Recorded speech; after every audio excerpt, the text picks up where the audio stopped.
I was 34 when that dinner happened, old enough to know better than to expect my family to act decent, but still naive enough to hope they would. My name's Rick, and my grandmother, Eleanor, had just turned 82. She's the kind of woman who still insists on ironing her bed sheets and baking pies for the neighbors, even when her knees ache and the oven door feels like it weighs 100 pounds. She practically raised me when my parents were too busy working or fighting, and if anyone deserved a proper celebration, it was her. So when I heard she wanted just a nice dinner with everyone together, I decided to make it happen. I run a small but successful marketing firm, nothing crazy, but big enough that I could pull some strings. I booked out a quiet Italian restaurant in town, the same one Grandma and I used to go to when I was a kid. She loved their lasagna so much she'd always sneak a little into a napkin for later. I told the manager I wanted everything perfect: soft jazz, floral centerpieces, the good wine, and her favorite dessert on the house. It wasn't cheap, but it felt right. I sent out invites to the whole family 2 weeks in advance. My cousins, aunts, uncles, even the ones who only ever called when they needed money. Everyone said they'd be there. I should have known better. The night of the dinner, Grandma showed up 20 minutes early, dressed in a powder blue sweater and pearls. She clutched my arm as we walked in and whispered, "You didn't have to do all this, honey." But I wanted to. For once, I wanted her to feel like the center of everything, not an afterthought between someone's work trip or kid's soccer game. We sat, ordered drinks, and waited. The table was set for 12. At 6 o'clock, it was just us. At 6:15, still empty. By 6:30, Grandma gave a little chuckle and said, "They must be caught in traffic." I smiled, pretending to check my phone, but I already knew. The group chat was silent. At 7 o'clock sharp, 2 hours late, the doors swung open. In came my Uncle Martin, loud as ever, followed by his wife, Sharon, and their 2 adult kids, Mason and Kylie. All 4 of them were glued to their phones, wearing the kind of smug exhaustion that comes from doing absolutely nothing important. Martin clapped his hands like a game show host. "We're here. Hope you didn't start without us." Grandma stood up, smiling wide. "Oh, I'm just so glad you made it." I wanted to say, "Glad you made it? We've been sitting here for 2 hours." But Grandma was already hugging them, and I didn't want to sour her mood. Martin slid into the chair at the head of the table, the one I'd set for Grandma, and said, "Man, we had a nightmare finding parking. Rick, you should have picked somewhere with a valet." "It has valet," I said. "Oh, well, no one told us," Sharon added, as if that justified it. Kylie, 22 and permanently scowling, groaned, "What's the Wi-Fi here? I'm dying without signal." Grandma tried to joke, "We used to survive just fine without the internet, dear." Kylie snorted, "Yeah, back when dinosaurs roamed." The table went quiet. Grandma blinked like she hadn't quite heard, then smiled faintly. "Well, I suppose that makes me one of them." Sharon laughed. "Oh, Mom, don't be dramatic. You're just old-fashioned." I clenched my jaw. I told myself before dinner, no arguments. Keep it peaceful. But every word out of their mouths chipped at that promise. We ordered. Or rather, I ordered. Martin waved a hand. "Get us some wine, Rick, the good stuff. You're the one paying, right?" "Technically, yes, but the way he said it made it sound like charity." I nodded stiffly, trying to keep my cool. The waiter brought bread, and Grandma tore a piece in half, buttering it delicately. "This reminds me of your grandfather," she said. "He used to." "Speaking of Grandpa," Martin interrupted, "I found some of his old coins last week. You know, those silver ones from the war? Might be worth something. I'll probably sell them. No sense keeping junk around." I saw Grandma's hand pause midair. "Those were his keepsakes," she whispered. "Yeah, well," Sharon said, sipping her wine, "memories don't pay bills." That was the first time I thought about ending the dinner early. But Grandma gave me that small smile again, the one that said, "Don't cause trouble." So I stayed quiet.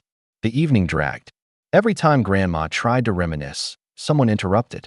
Mason bragged about his crypto investments. Sharon complained about her new car not being luxury enough, and Martin kept making backhanded comments about how nice it must be to afford things like this restaurant. At one point, Martin leaned over to me and said in a low voice, "So, Rick, rumor is you're doing well for yourself. Marketing or something." "Yeah," I said. "We've grown a lot this year." He smirked. "Well, good for you. Maybe next time you can get Grandma something nicer than dinner." It was meant as a joke, but it landed like a punch. Grandma tried to change the subject again, bless her, by talking about her garden. Kylie rolled her eyes. Can we please not talk about dirt? This is so boring. I caught Grandma's smile falter for the first time that night. By dessert, I wasn't even tasting the food. I just kept watching Grandma's face, the way she forced small talk, laughed when no one listened, and dabbed her napkin every time her eyes welled up. Then came the breaking point. As the waiter cleared plates, Grandma stood and lifted her glass. I just wanted to say thank you all for coming.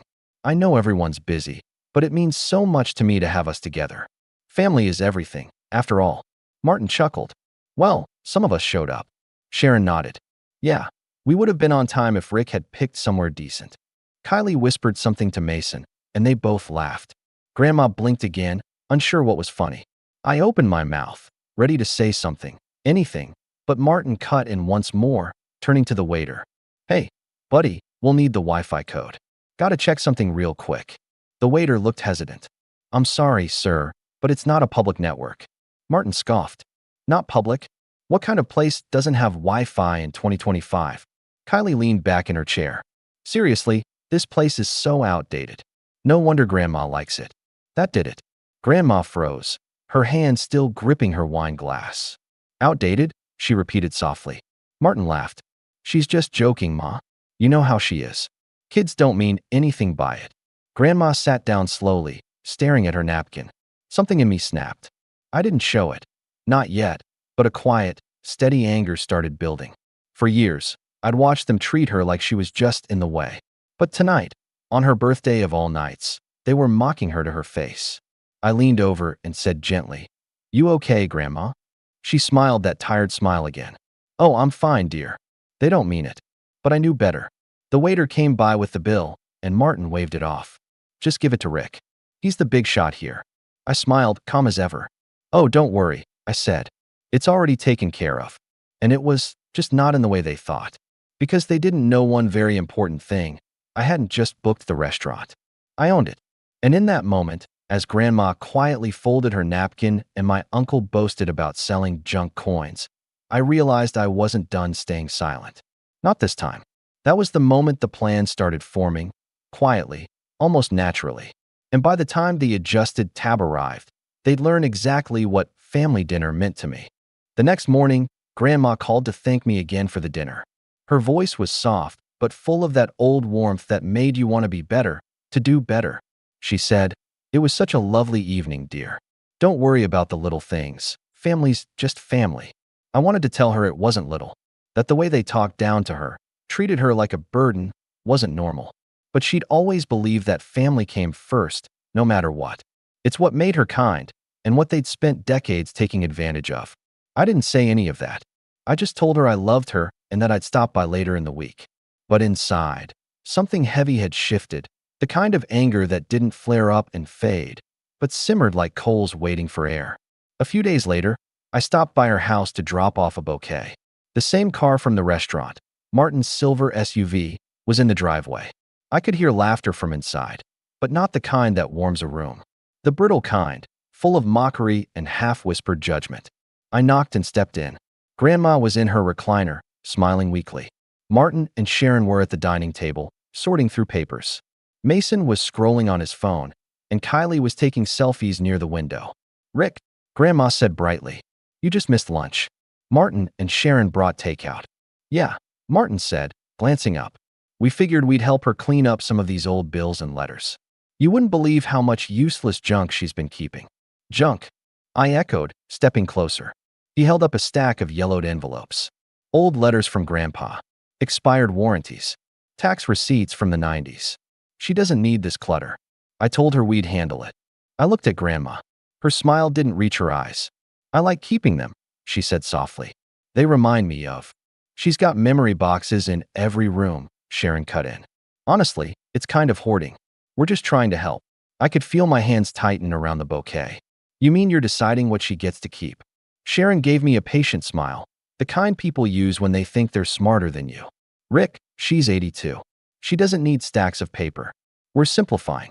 I glanced at the papers again, and that's when I noticed the folder at the bottom of the pile.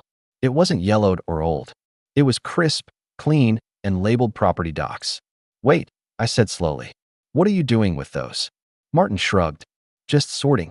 She asked me to take a look at her house insurance. Right, Ma? Grandma hesitated. Well, you said you'd help me with that renewal thing. Exactly, Martin said. She trusts me. I didn't believe that for a second.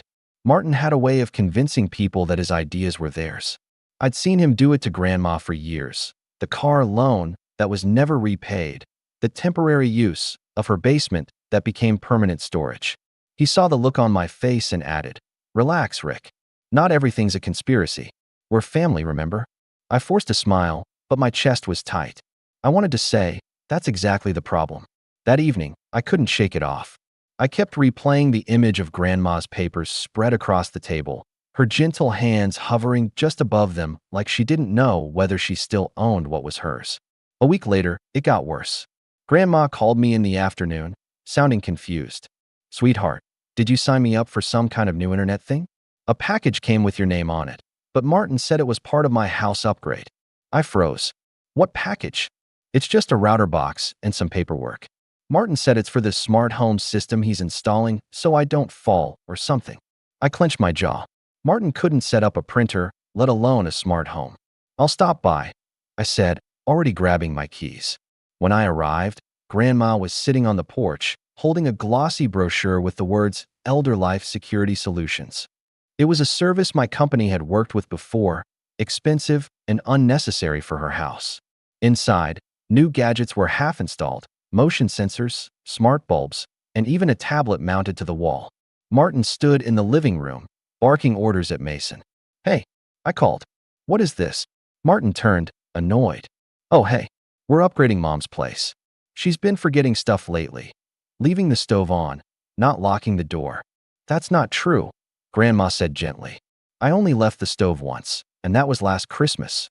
Yeah, well, Martin said, better safe than sorry. Besides, it's all under her name, so no worries. Under her name? I repeated. Yeah, he said casually. We signed her up. Monthly payments. Affordable rate. She's got plenty from Grandpa's pension anyway. Grandma frowned. I thought you said this was free? Martin chuckled. Technically free, Ma. You just pay the maintenance. I stepped closer. How much a month? About $300. It's fine. It's for her safety. I stared at him. $300? That's highway robbery. She doesn't need this. He shrugged. You're not the only one allowed to help her, Rick. That hit harder than I expected. Because that's what this was about. Not Grandma's safety, not family. It was about control. Martin hated that I'd done something nice for her, something he hadn't orchestrated. And now, he was clawing back his territory, one manipulative act at a time. I tried reasoning with Grandma, but she looked torn. He's just trying to help, dear, she said. He worries about me living alone. I swallowed hard. He worries about your money, Grandma. That night, I went home and checked my old email threads. Sure enough, the Elder Life company had been flagged a few years ago for predatory contracts with elderly clients. I sent Grandma's info to a friend at the Consumer Protection Agency, just in case. But that wasn't the end of it. The following weekend, the family group chat lit up. Sharon had posted a message. Sharon, hey everyone. Reminder that Grandma's 82nd party gift fund is still open. Let's all pitch in for her renovation fund. Martin and I are organizing it. 2 hearts. There were already 5 replies from distant cousins sending money. I texted Sharon privately. Me, what renovation fund? Sharon, the one for Grandma's house. We're updating her kitchen and security. You were at the dinner, right? We talked about it. Me, no, you didn't. Sharon, well, you were busy playing waiter. Anyway, she's thrilled. We already spent most of it. Most of it. The next day, I drove straight to Grandma's again. She was in her garden, humming softly, trimming her roses. Grandma, I said gently, did you ask Martin to collect money for renovations? She blinked. Renovations? No, dear. Why would I? I showed her the chat. Her face fell. Oh, I didn't know about that. Did they at least renovate anything? I asked. She looked around. Well, Martin said he'd get me a new stove. But that was weeks ago. That was it. I'd had enough. I went home and called Martin. He didn't even sound nervous. Relax, Rick. We're handling it. Grandma's fine. Where's the money? I asked. Wow, suspicious much? It's in an account for the project. You want a receipt or something? Yes. He laughed. You don't trust your own uncle? Family's supposed to stick together. There it was, the line he always used when he was caught. Family, the word he'd twisted into a guilt trap. Later that week, I found out through a friend at the bank that Martin had indeed opened an account, not for Grandma, but in his and Sharon's names. The deposits matched the fund posts. Still, I didn't go nuclear yet. I wanted to see how far they'd go. A few nights later, Grandma called me, her voice trembling. Rick, did you cancel my cable? What? No. Martin said you did. He said you wanted me to cut expenses. I sat there in silence, jaw tight. Grandma, listen to me. I didn't cancel anything. He's lying. She sighed. I thought so. He's just been so different lately. He and Sharon keep saying I should let them handle things because I'm too old for paperwork. I don't want to cause a fuss, dear, but I feel like they don't see me anymore. That broke something in me. Because it wasn't just about the dinner anymore. It wasn't about Wi-Fi or lateness or snide comments. They were erasing her, piece by piece, under the disguise of helping. That night, I sat at my desk, staring at the restaurant's financials. My business had grown enough that money wasn't a problem. But respect, that was priceless.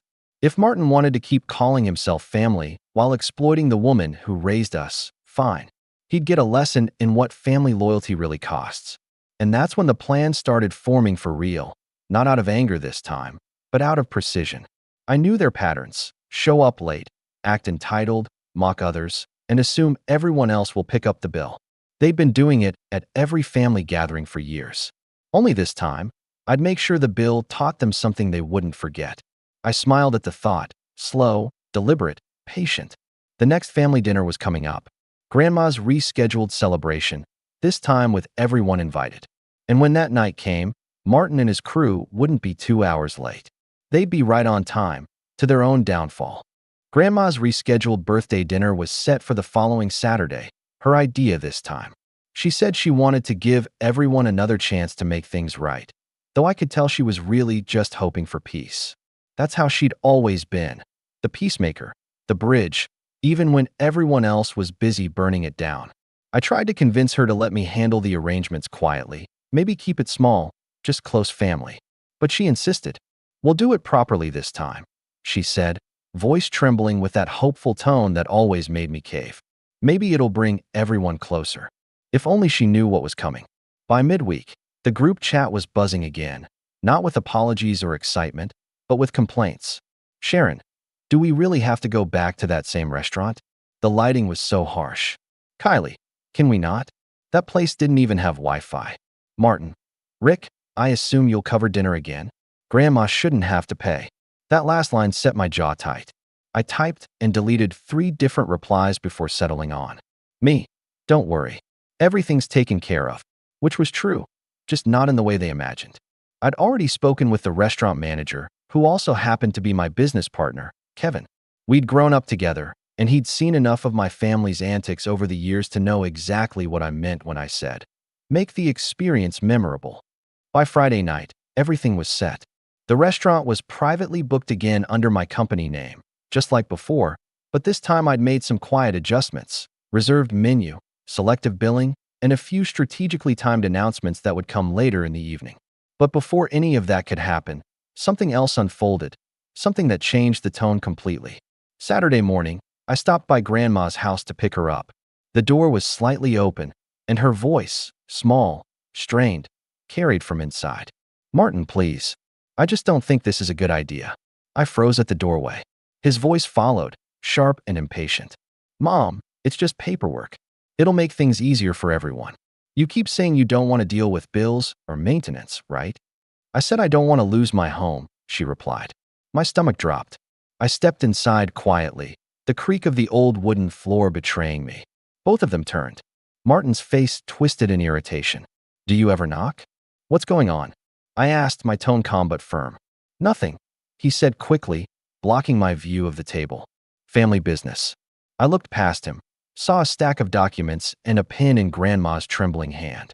The top page was a transfer of property form. I stared at him. You've got to be kidding me. Martin groaned. Oh, don't start. She asked me to help her handle her estate. I'm just getting ahead of the legal mess. Grandma looked up at me, eyes glistening. He said it's just in case something happens to me. That's not how it works, I said, stepping closer. Martin, you're trying to get her to sign her house over to you, aren't you? He scoffed. Wow, paranoid much. You really think I'd take advantage of my own mother? Yes, I said flatly. For a second, the mask slipped, just long enough for me to see the flash of guilt behind his eyes. But then he smiled, all faux charm again. You've always had this hero complex, Rick. You think everyone's out to get you. Relax. I'm just being proactive. I reached for the paper, but he moved faster, scooping the stack into a folder. Not your business, he snapped. It is when you're manipulating Grandma. He laughed coldly. Manipulating? Please. I'm the only one who actually shows up for her. That one stung, because for years, that had been his narrative. He'd swoop in with grand gestures when it suited him, while I was the one showing up quietly. The doctor appointments, the grocery runs, the late-night calls when she was lonely. But none of that ever counted with him. Rick, Grandma whispered, her voice barely audible. Maybe we can talk about this later. I took a deep breath and forced myself to step back. If I kept pushing now, he'd just make her feel worse, like she was the cause of the conflict. That was his favorite trick. Fine, I said, holding his gaze. We'll talk later. Sure, he said with a smirk. After dinner, maybe. Oh wait, you're paying again, right? I didn't answer, but in my head, the plan shifted from make them uncomfortable to make them exposed. Later that evening, I arrived at the restaurant early with Grandma. She looked nervous but hopeful, like she always did before family gatherings. Maybe tonight will be different, she said quietly as we stepped inside. I smiled faintly. It will be. By 7, the others began trickling in. Sharon arrived first, wearing a sequin dress like she was attending a gala. You booked the place again, she said, scanning the room. Must be nice having money to throw around. Martin followed behind her, loud and self-assured as always. Mason and Kylie trailed in, both glued to their phones. Look at you, Mr. Big Shot, Martin said, clapping me on the shoulder. You're practically running this place now, huh? Something like that, I replied. Dinner started off civil enough. I'd arranged for a fixed menu, lasagna, steak, or salmon, with a curated wine list. But within 20 minutes, the cracks showed. Martin complained about the portions. Sharon flagged the waiter 3 times to adjust her drink. Kylie rolled her eyes at everything Grandma said, and Mason kept snapping photos for his social media captioned #FamilyDinnerVibes, though none of us were smiling. Then, midway through the meal, the betrayal hit full force. Kevin approached the table with a polite smile. Excuse me, Mrs. Johnson, he said to Grandma. We just need your signature for the catering authorization tomorrow. It's the same as last time. Before Grandma could respond, Martin jumped in. Oh, I'll sign. I handle her stuff. Kevin looked confused. Actually, I believe the account's under her name. Yeah, Martin said, snatching the paper from his hands and scribbling his signature. She's not great with details. Grandma frowned. I can still sign my own name, Martin. He chuckled. It's fine, Ma. You don't need to strain yourself. Kevin glanced at me, unsure, but I gave him a slight nod. It was exactly what I expected and exactly what I needed to confirm. As Kevin walked away, I turned to Martin. You know, for someone who claims to help, you sure like taking control of things that aren't yours. He smirked. What can I say? Some of us are natural leaders. More like parasites, I muttered under my breath.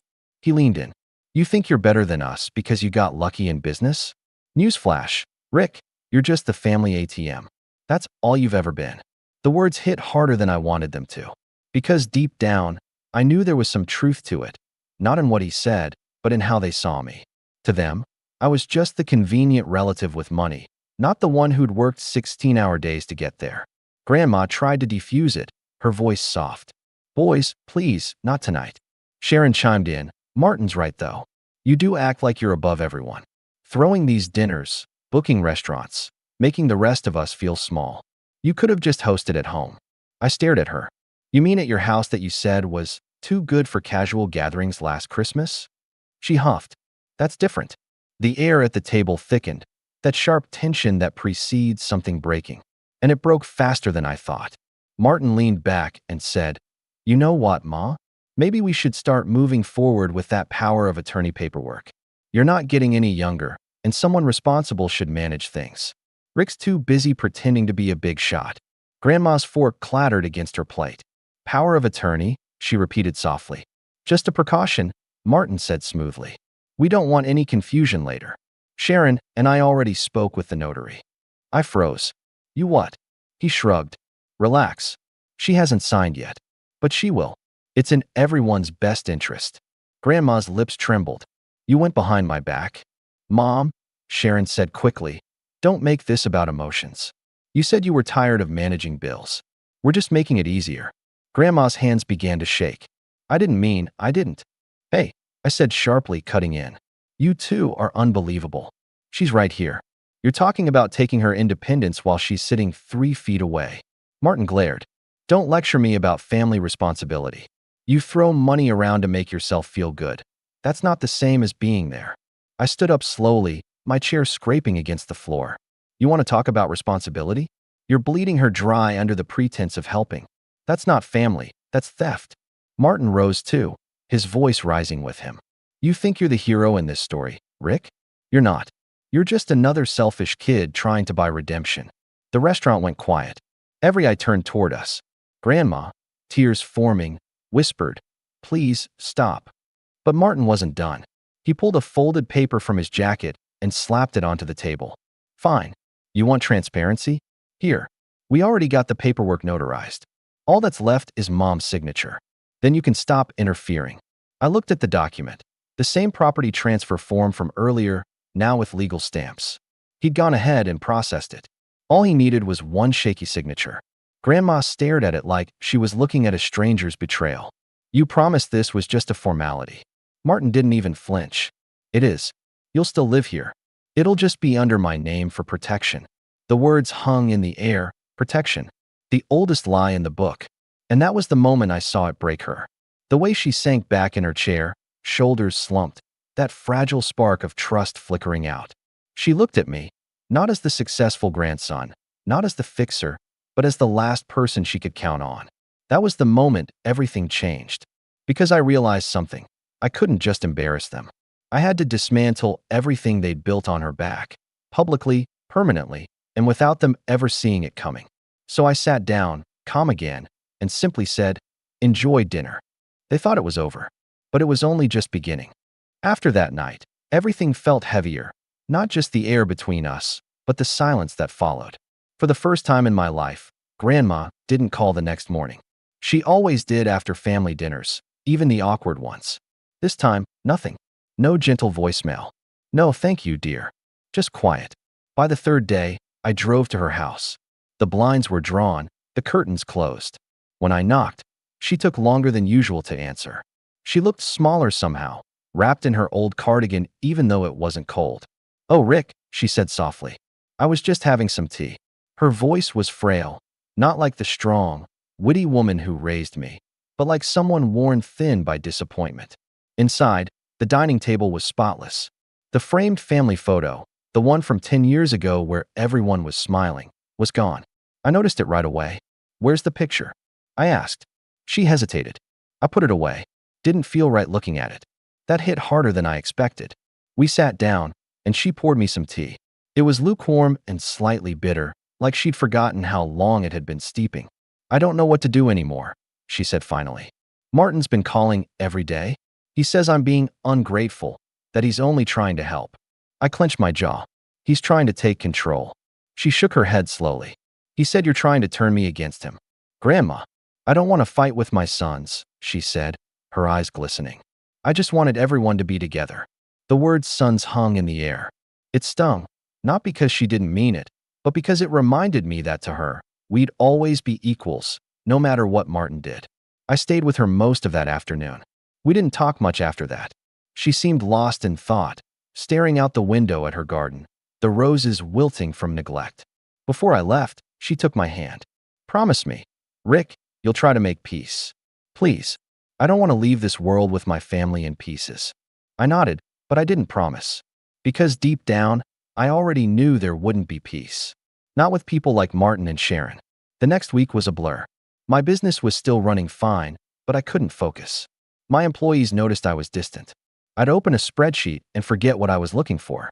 The restaurant staff, my staff, even asked if I was okay. Just tired, I told them. But it was more than that. Then one evening, I got a text from Grandma. Grandma, he brought someone from the bank today. Said I needed to sign for something small. I didn't. But he's angry. I drove there that night.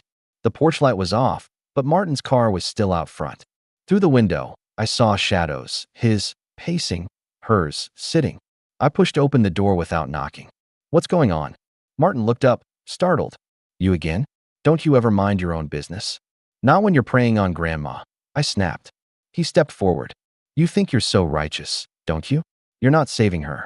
You're just feeding your ego. Grandma flinched at his tone. Martin, please. But he wasn't backing down. You know what, Rick? Maybe it's time you let the adults handle this. You play with your fancy restaurant and pretend you're some big shot CEO, but you're still just the same broke kid who needed Grandma to bail you out when you flunked college. That one stung. Hard.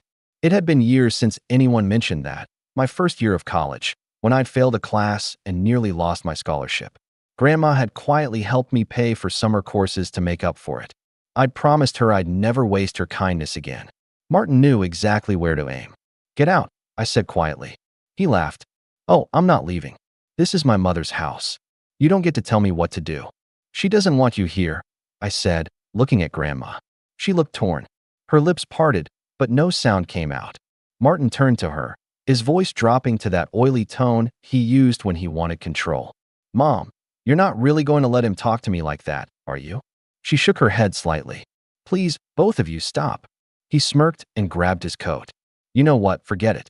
If you want to side with your golden grandson, fine. But when you need help paying your bills next month, don't call me.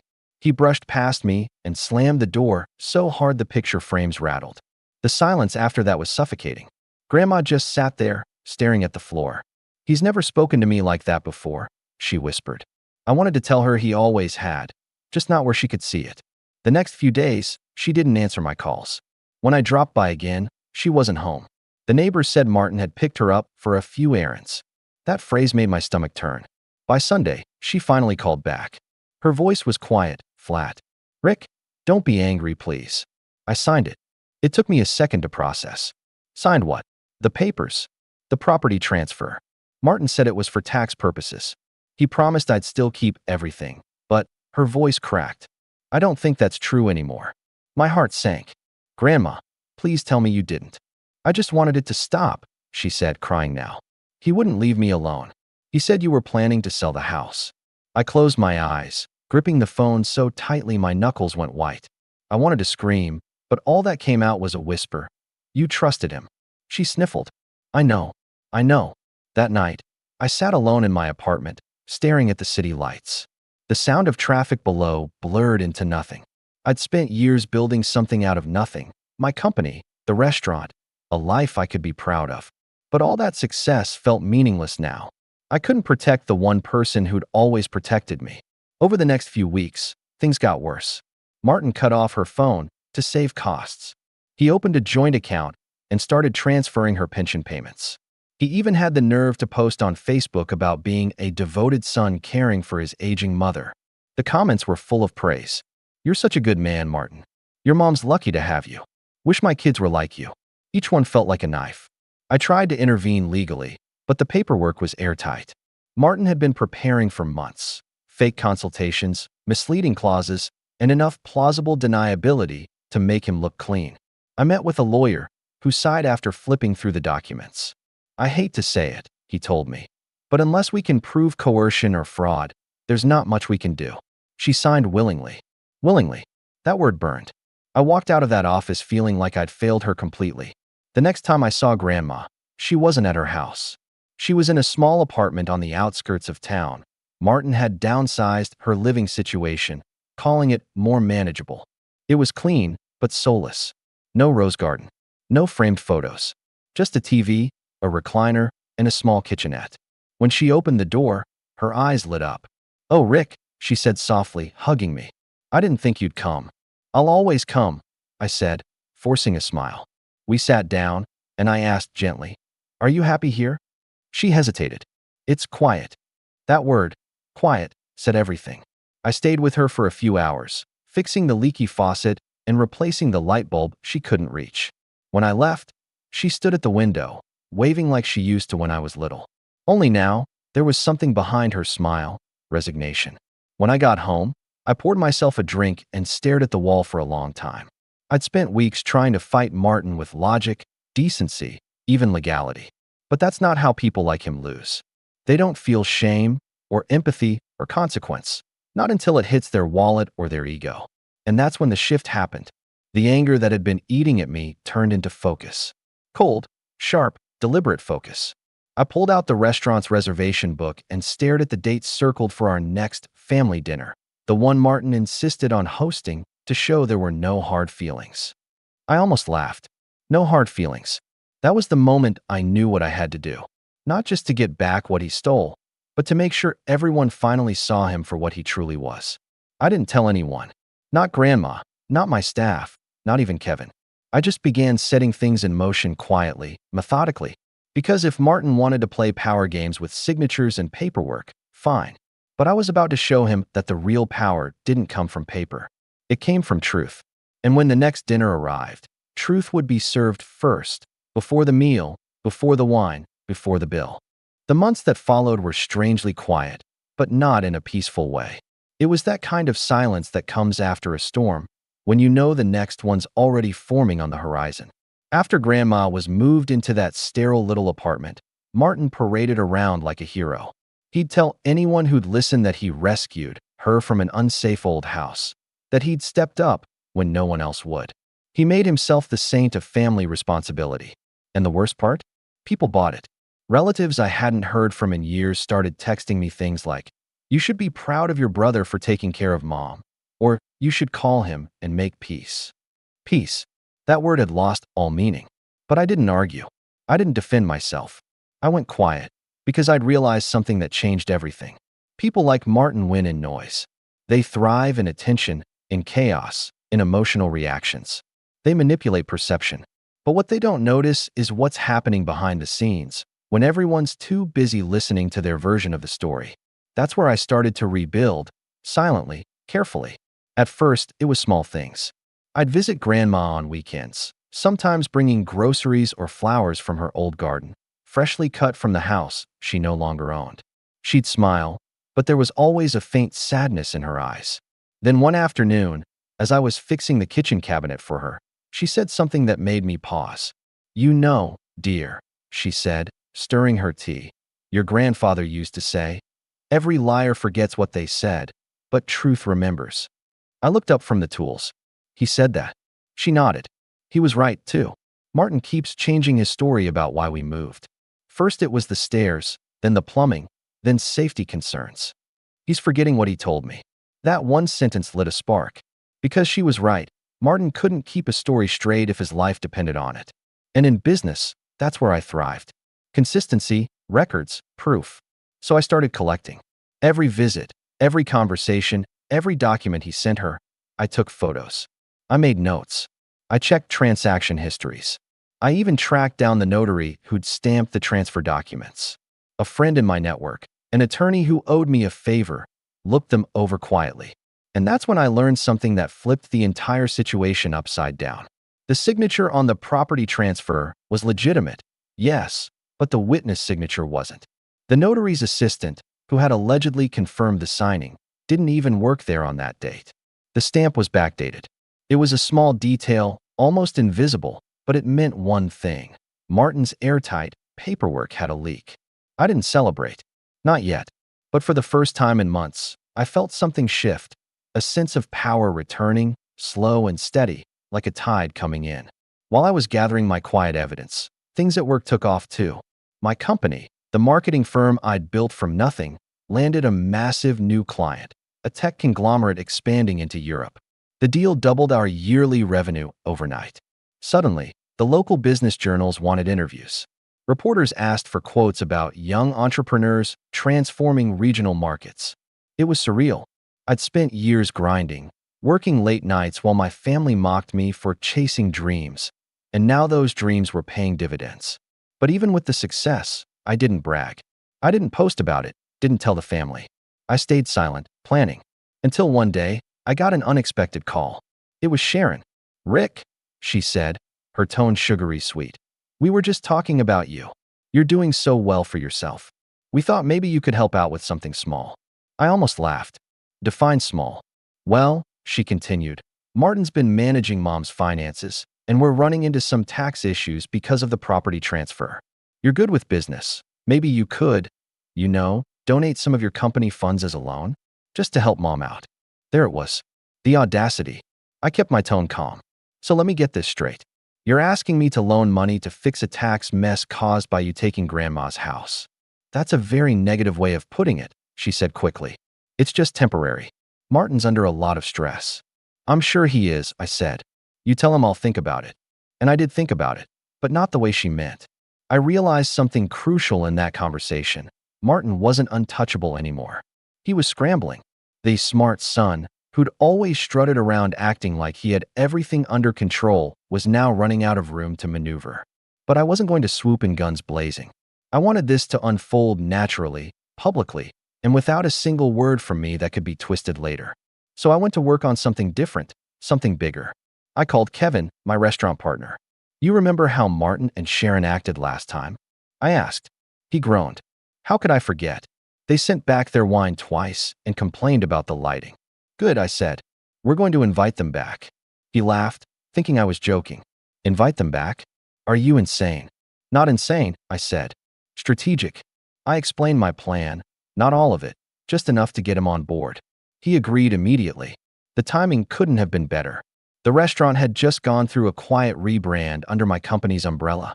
New logo, new name, new reservation system. It wasn't just a restaurant anymore. It was officially listed as part of my firm's hospitality investments. Everything, down to the receipts, tied directly to my business identity.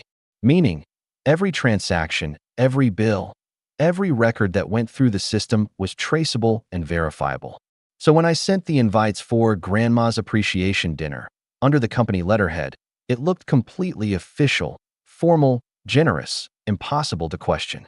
And, of course, Martin responded within an hour.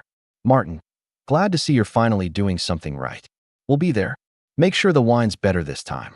Perfect. Meanwhile, behind the scenes, I was working with my lawyer to prepare a quiet complaint. With the evidence I'd gathered, the falsified witness, the backdated stamp, and proof of coercion, he believed we had enough to open an investigation into financial elder abuse. But I didn't want to file it yet.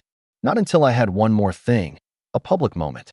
Something that couldn't be brushed off as family drama. That's what the dinner was going to be. The turning point came a week before the dinner. Grandma called me unexpectedly. Her voice was stronger, clearer, like she'd been thinking about something for a while.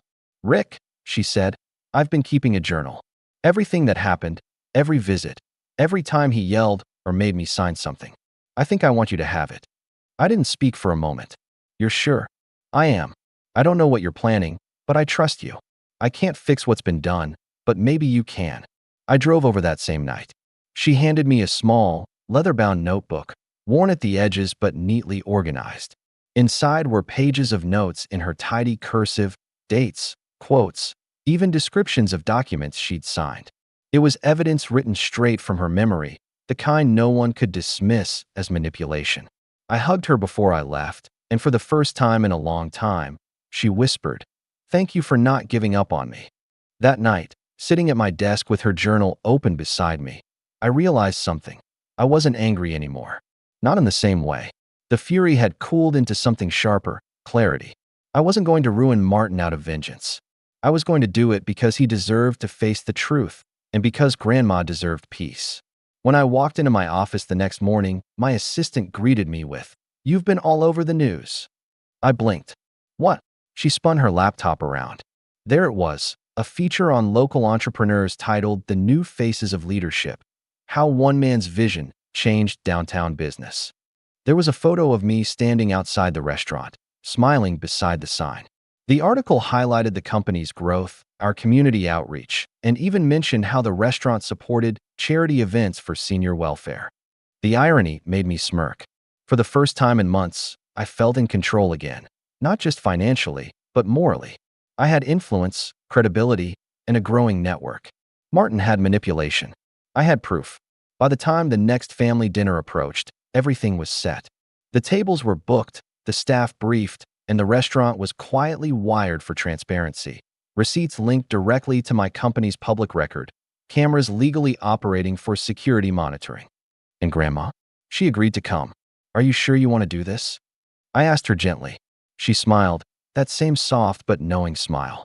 I think it's time they see who you've become. I nodded, because she wasn't just talking about the business or the money. She meant the quiet strength I'd been building, the calm before the storm that was finally ready to break. The night was approaching fast, and this time, I wasn't the family disappointment or the ATM. This time, I was the one holding every card. The night of the dinner arrived crisp and clear, the air heavy with that electric mix of nerves and certainty that always comes before something big. The restaurant lights glowed soft amber through the windows, reflecting on the sidewalk like liquid gold. Inside, every table was set perfectly, linen pressed, silver polished, the faint hum of jazz threading through the low murmur of guests. Grandma arrived first. I'd sent a car for her, and when she stepped through the doors, she looked radiant. Not in the way of someone dressed up, but in the quiet dignity of a woman who had weathered storms and still stood tall. "Oh, Rick," she said softly, looking around. "You didn't have to do all this." "I did," I told her. "Because tonight's not about them. It's about you." She smiled faintly, but didn't ask questions. Maybe she knew this dinner was more than it seemed. At 7 o'clock sharp, the doors opened again. Martin strutted in first, wearing an expensive suit that didn't quite fit his frame. Sharon followed, dripping with gold jewelry. Mason and Kylie trailed behind, both scrolling on their phones like it was a chore to be there. Martin spread his arms like he owned the place. "Well, look who's trying to impress everyone again," he said, his grin smug. "All this just to make up for that disaster last time?" I smiled easily. "Something like that." He clapped me on the shoulder. "Hey, at least you're consistent. Overcompensating as usual." Grandma flinched slightly, but I just poured her a glass of water and said calmly, "Make yourselves comfortable." We sat, and the night began almost normally. The waiters served wine, top shelf, and appetizers rolled out one by one. Conversation buzzed, shallow and performative. Martin bragged about a new business opportunity. Sharon complained about rising property taxes, and Kylie kept sighing loudly, complaining the restaurant didn't even have live music. I stayed quiet, just watching, waiting. When the main course arrived, I caught the manager's eye. Kevin gave me a subtle nod from across the room. Everything was ready. "So," Martin said between bites of steak, "how's your little company doing, Rick? Still running those Instagram ads for coffee shops?" I looked up slowly. "It's going well. We're expanding into real estate, actually." He raised an eyebrow. "Real estate? You?" "Yeah," I said, sipping my wine. "We recently acquired a few properties downtown. Some restaurants, too." He laughed. "Restaurants? Guess you're desperate for attention, huh?" I leaned back in my chair. "Maybe. Or maybe I just like having control over the things people take for granted." He frowned. "What's that supposed to mean?" I shrugged.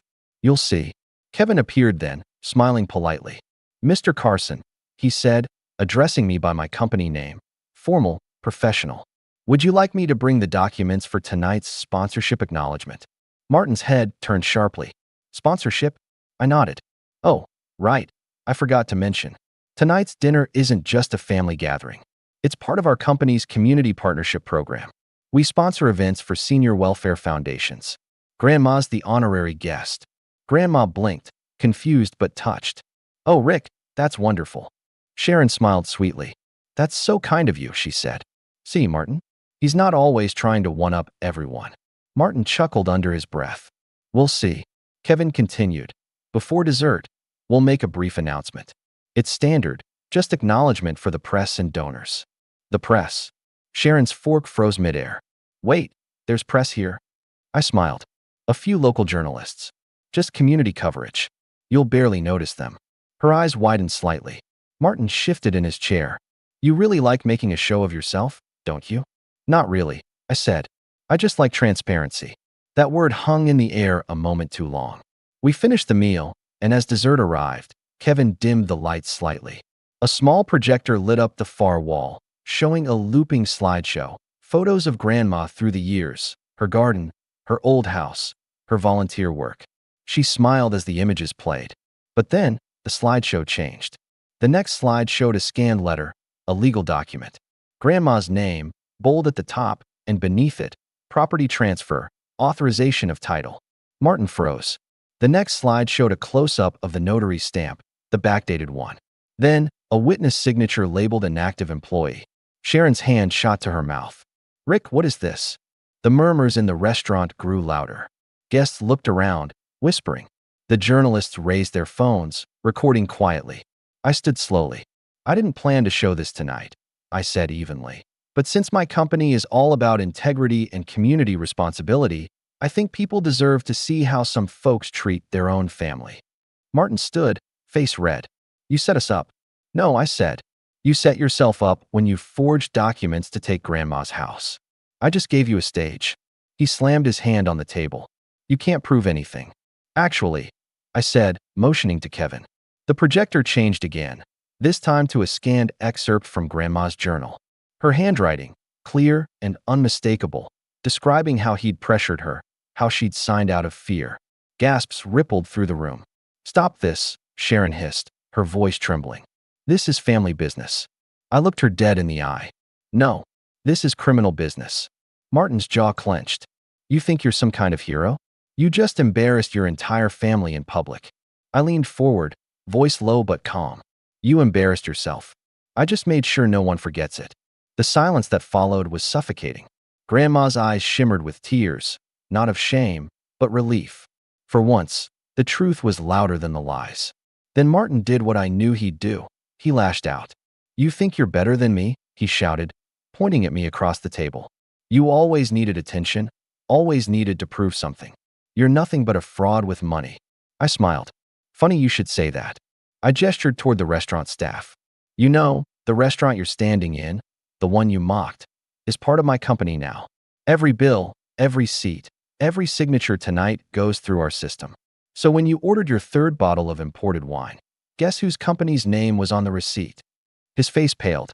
"That's right," I continued. "Mine. Which means when the tab comes, it's not just a dinner bill. It's a corporate invoice."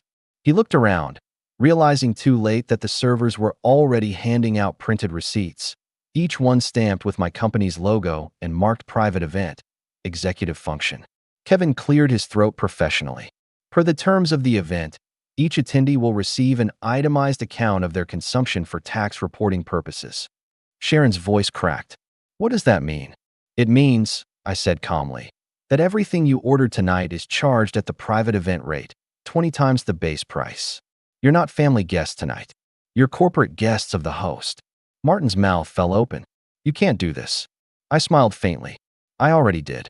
The restaurant was dead silent except for the faint sound of paper being shuffled and wine glasses being set down. Grandma just sat there, watching quietly, her trembling hand covering her mouth.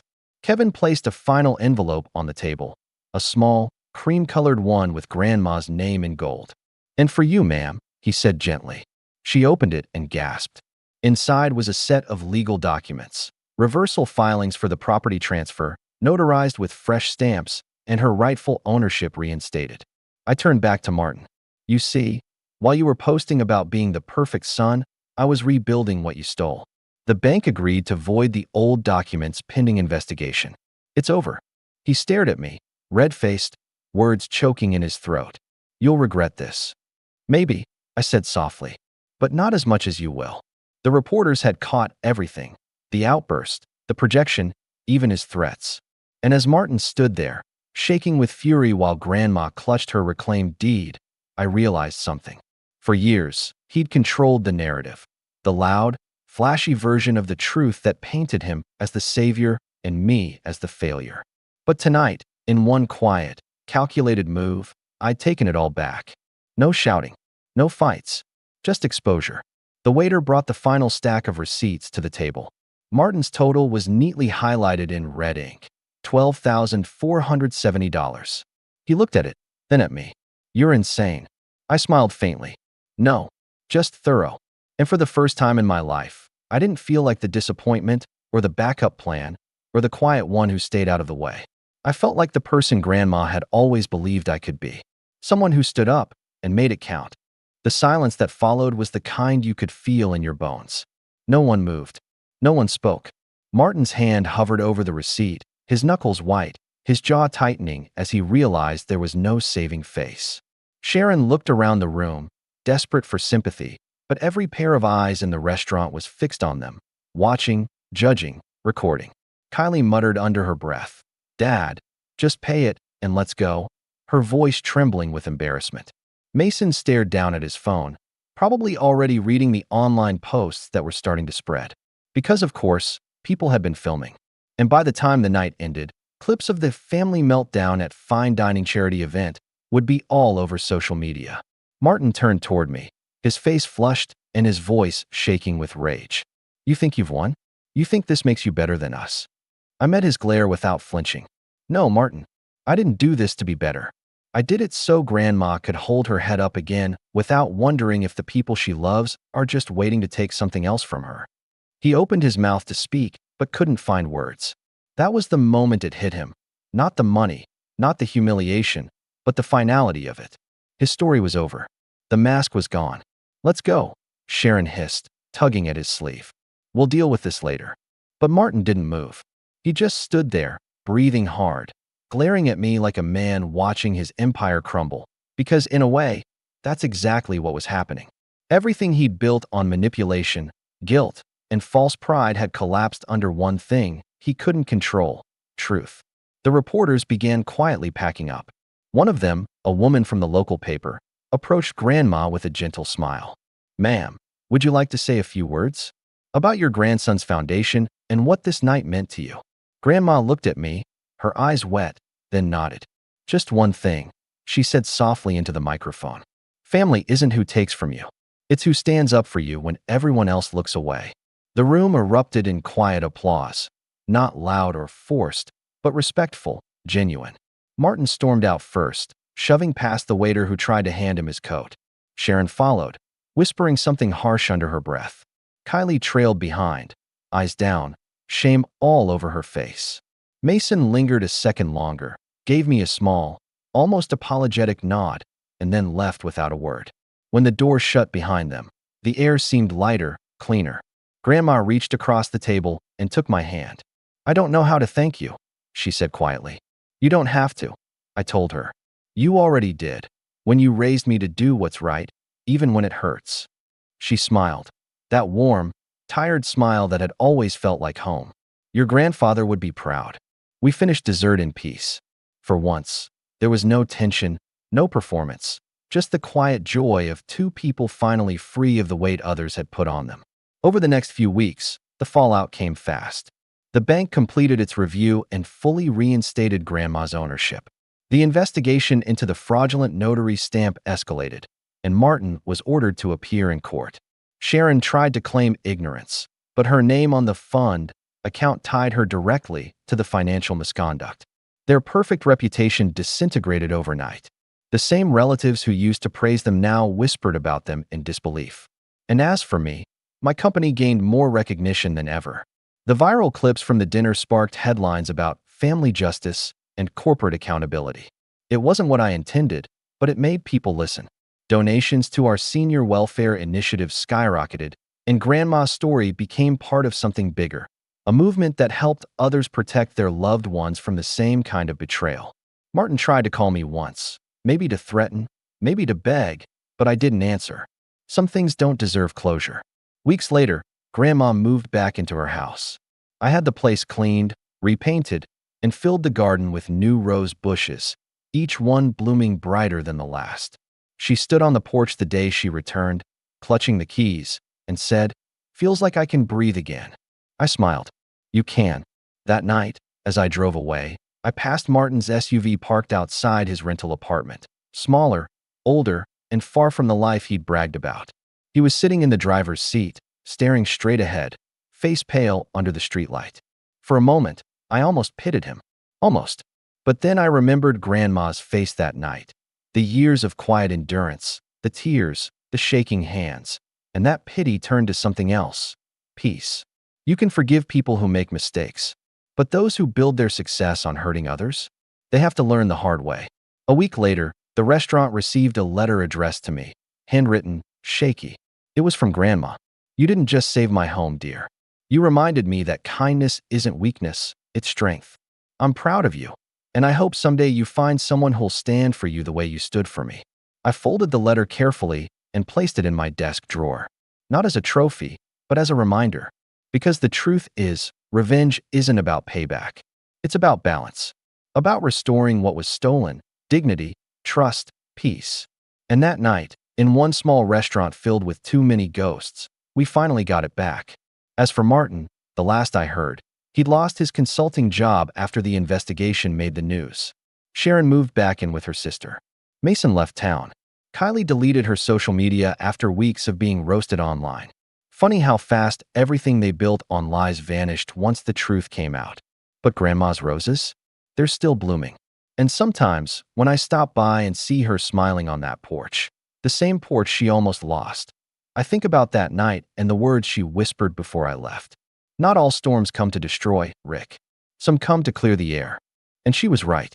Because after everything, the humiliation, the betrayal, the silence, and the fight, the air finally felt clear. And for the first time in years, so did I. My name's Nathan. I'm 27 now, but the story I'm about to share starts long before the inheritance ever came into the picture. If you had met me at 17, you'd have thought I was just another kid trying to find his way in the world. What you wouldn't have guessed is that my parents had already made it crystal clear I wasn't part of their family plan anymore. At 17, I was told to pack my things and leave. No dramatic fight, no tears, just a cold, almost casual dismissal. My dad said, "We've done enough for you. Time to stand on your own 2 feet." And my mom? She barely looked up from her cup of coffee. I can still see the steam rising off it as she told me, "You'll figure it out. Don't come crawling back when you fail." That was the last morning I lived under their roof. I left with a duffel bag, a couple of shirts, and a quiet determination not to give them the satisfaction of seeing me break. I won't sugarcoat it. It was brutal. Those first few years were a blur of working night shifts, bouncing between couch surfing and cramped apartments, and pretending to be fine when I wasn't. But here's the thing. You learn quickly when you've got no safety net. You learn how to stretch a dollar, how to read people, and how to hold on to every scrap of dignity when the world feels like it's laughing at you. The only person who really checked in on me during that time was my grandfather, my mom's dad.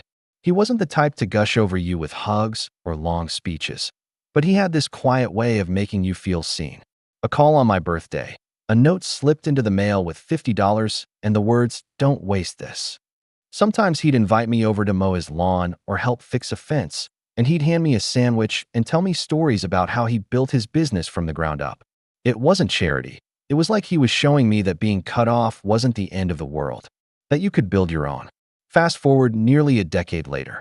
I had found my footing, more or less. I wasn't rich, not by a long shot, but I had carved out a stable little life for myself. I had a steady job, a small apartment, and the kind of freedom I once thought was impossible. That's when the phone call came, the one that hit like a hammer to the chest. My grandfather had passed away. The funeral was a quiet affair, not the kind of grand spectacle my mom would have liked to turn into a social event. She cried loudly, almost performative, while my dad stood stone-faced beside her. My younger sister kept whispering to her fiancé about how long the service was taking. And me? I just sat there, numb, clutching the program with my grandfather's picture on it. The man who had been the only tether to something that felt like family was gone. But I wasn't prepared for what would come next. A week after the funeral, I got a letter from the executor of my grandfather's estate. It was an official summons for the reading of the will. I almost didn't go. What would be the point? My parents had always painted the picture that I was out of the family, so why would I be included in something like that? Still, curiosity gnawed at me. Something in me whispered that I should show up, if only to hear his last words formally spoken. So I did. The day of the reading, I walked into the lawyer's office wearing my one decent jacket, the same one I used for job interviews. My parents were already there, sitting like they owned the place. My mom gave me a thin smile, the kind that didn't touch her eyes, and my dad didn't even acknowledge me. My sister raised her eyebrows, almost like she was surprised I'd bothered to come. When the executor, Mr. Carlson, walked in with a thick folder under his arm, the room went silent. He sat down, cleared his throat, and began the formalities. My parents leaned forward, hanging on to every word. Then he said the words that made my mother's lips twitch into a smug little grin. "Your father's estate, including the properties and business holdings, will be divided. But before he could finish, my dad interrupted with a laugh. Nathan doesn't need to be here for this. We'll manage it for him. He doesn't know the first thing about handling real money. I froze. The entitlement in his voice wasn't even shocking anymore. It was expected. But then Mr. Carlson opened the folder, adjusted his glasses, and looked directly at me. His words came out steady, deliberate, and I swear I saw the color drain from my parents' faces as he continued. And that's where everything began to unravel. Mr. Carlson's voice cut through the room like a blade. Per your grandfather's wishes, his estate and assets, totaling $3 million in liquid value and 2 properties, will be left entirely to his grandson, Nathan. The silence that followed was deafening. For a split second, I thought I had misheard. My mind scrambled to process the words. Entirely to me? I glanced at my parents, and what I saw was almost comical if it hadn't been so unnerving. My mom's smug little smile shattered instantly. Her mouth opened, then closed, like she couldn't quite find the air to speak. My dad went pale, the kind of pale you only see when someone realizes the ground beneath them is shifting. My sister, who had been fiddling with her phone, actually dropped it into her lap with a loud clatter. I sat there frozen, trying to hold back a mix of shock and something dangerously close to laughter. Me, the failure they cut off at 17, was suddenly the sole heir. I hadn't expected anything, maybe a photo or a watch, but this? My grandfather hadn't just remembered me. He had trusted me with everything. Before I could even speak, my mom leaned forward, her voice sharp and controlled, the way it always was when she thought she was about to win an argument. That must be a mistake, she said, her hands folded tightly together. Surely, Dad meant for us to oversee things. Nathan doesn't have the experience to manage that kind of responsibility. Mr. Carlson raised an eyebrow and flipped a page. Your father was very clear. He entrusted Nathan directly, with no co-signatories, no guardianship, and no oversight. His instructions were precise. My dad tried to chuckle, but it came out strained. Look, Nathan's a good kid, but he can't possibly handle this on his own. We'll make sure it's managed properly, invested wisely, kept in the family. In the family? I cut in before I could stop myself. My voice came out colder than I intended. You cut me off when I was 17. Remember? You made it very clear I wasn't part of this family anymore. My mom whipped her head toward me, her eyes narrowing. Don't start that nonsense here, she hissed. We had to do what was best for you. Look how much stronger it made you. And now, you're going to throw that back in our faces. I wanted to laugh at the irony. They had tossed me aside, and now, suddenly, I was supposed to see their cruelty as a gift? My sister finally chimed in, her tone dripping with mock concern. Nathan, come on. You don't really think you can juggle all this? 3 million? 2 properties? That's huge. You'll mess it up. Why not let Mom and Dad guide you? At least at first. Guide me. That was rich. What she really meant was take it, control it, drain it. I could see it in the glint of her eyes. Mr. Carlson cleared his throat, clearly used to this kind of family chaos. If I may remind everyone, he said firmly, the will is legally binding. Your father knew exactly what he was doing. He trusted Nathan. That should have been the end of it, but of course, it wasn't. My parents weren't the type to take a loss gracefully. Over the next week, the phone call started. First, it was my mom, calling to explain how overwhelming things like property taxes and investments could be. She framed it as if she were doing me a favor, telling me all the pitfalls I'd face. I listened quietly, but every word felt like a snake tightening around me. When I didn't agree to hand things over, her tone shifted. Suddenly, I was ungrateful. Then came my dad. His approach was more blunt. Look, you're not equipped for this. You'll lose it all in a year. Let us handle it. It's what your grandfather would have wanted. The audacity nearly made me choke. He was rewriting reality right in front of me, twisting my grandfather's last act of trust into some imagined endorsement of them. My sister wasn't any better. She sent texts, long paragraphs about how unfair it was, how she had been there for Mom and Dad while I was off doing my own thing. She claimed she deserved at least part of the inheritance because she had stayed loyal. Loyal. The same sister who used to laugh when my parents belittled me at dinner. The same one who told me I was pathetic for not having a car at 18. Now she was loyal. But the worst came when they tried to corner me in person. I was sitting in the lawyer's office again, going over some paperwork, when my parents suddenly walked in unannounced. My mom sat across from me, her eyes fixed on me with that same sharpness she always used to cut me down. "Nathan," she said softly, almost sweetly, "this isn't healthy for you. It's too much. You'll drown in this responsibility. Please, let us help you. Hand over the estate to us. You can keep a portion of the cash, but the rest, let us manage it. It's the only sensible choice." I sat there, staring at her, my chest tight. A part of me wanted to scream, to ask how she could even pretend to care about my well-being after tossing me out like trash. But another part of me stayed silent, watching them, trying to figure out just how far they were willing to push. That's when my dad leaned in and lowered his voice. "If you don't let us manage this, Nathan, you're going to regret it. You don't know what you're walking into." It wasn't just entitlement anymore. It was a threat. And in that moment, something in me hardened. I didn't know yet how this was going to play out, but I knew one thing for certain. They weren't done coming after me, and I wasn't going to let them win. I should have known the calls, the texts, the guilt trips, even the veiled threats weren't the end. With my family, silence never meant surrender, it meant plotting. It started small. A few weeks after the will reading, I got a letter in the mail from the county assessor's office. According to them, one of my grandfather's properties, the farmhouse he'd lived in for decades, was being contested. Someone had filed paperwork claiming it had been promised to them in a verbal agreement. I didn't need to guess twice who was behind it. When I called Mr. Carlson, he sighed and said, "It looks like your parents have hired a lawyer. Don't worry, they have no case. But this is going to get messy." Messy was an understatement. Over the next month, I was bombarded. Certified letters, notices, even a few surprise visits from people who claimed they were interested buyers for the properties, though it didn't take long to realize they'd been sent by my father to intimidate me. Every knock at my door felt like another reminder that my own parents were waging war against me. But the betrayal that cut the deepest didn't come in a letter or a fake offer. It came from someone I never expected to get dragged into this. One evening, after a long day of work, I came home to find my landlord waiting at my apartment door. He looked uncomfortable, almost apologetic, as he handed me a folded piece of paper.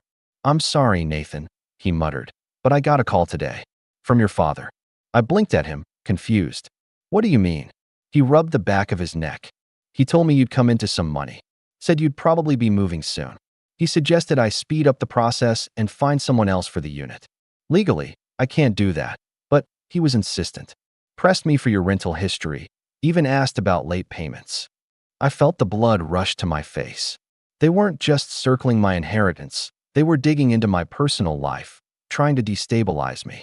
My landlord must have seen the shock written all over me because he quickly added, "Don't worry, I'm not doing anything, but I thought you should know what he's up to."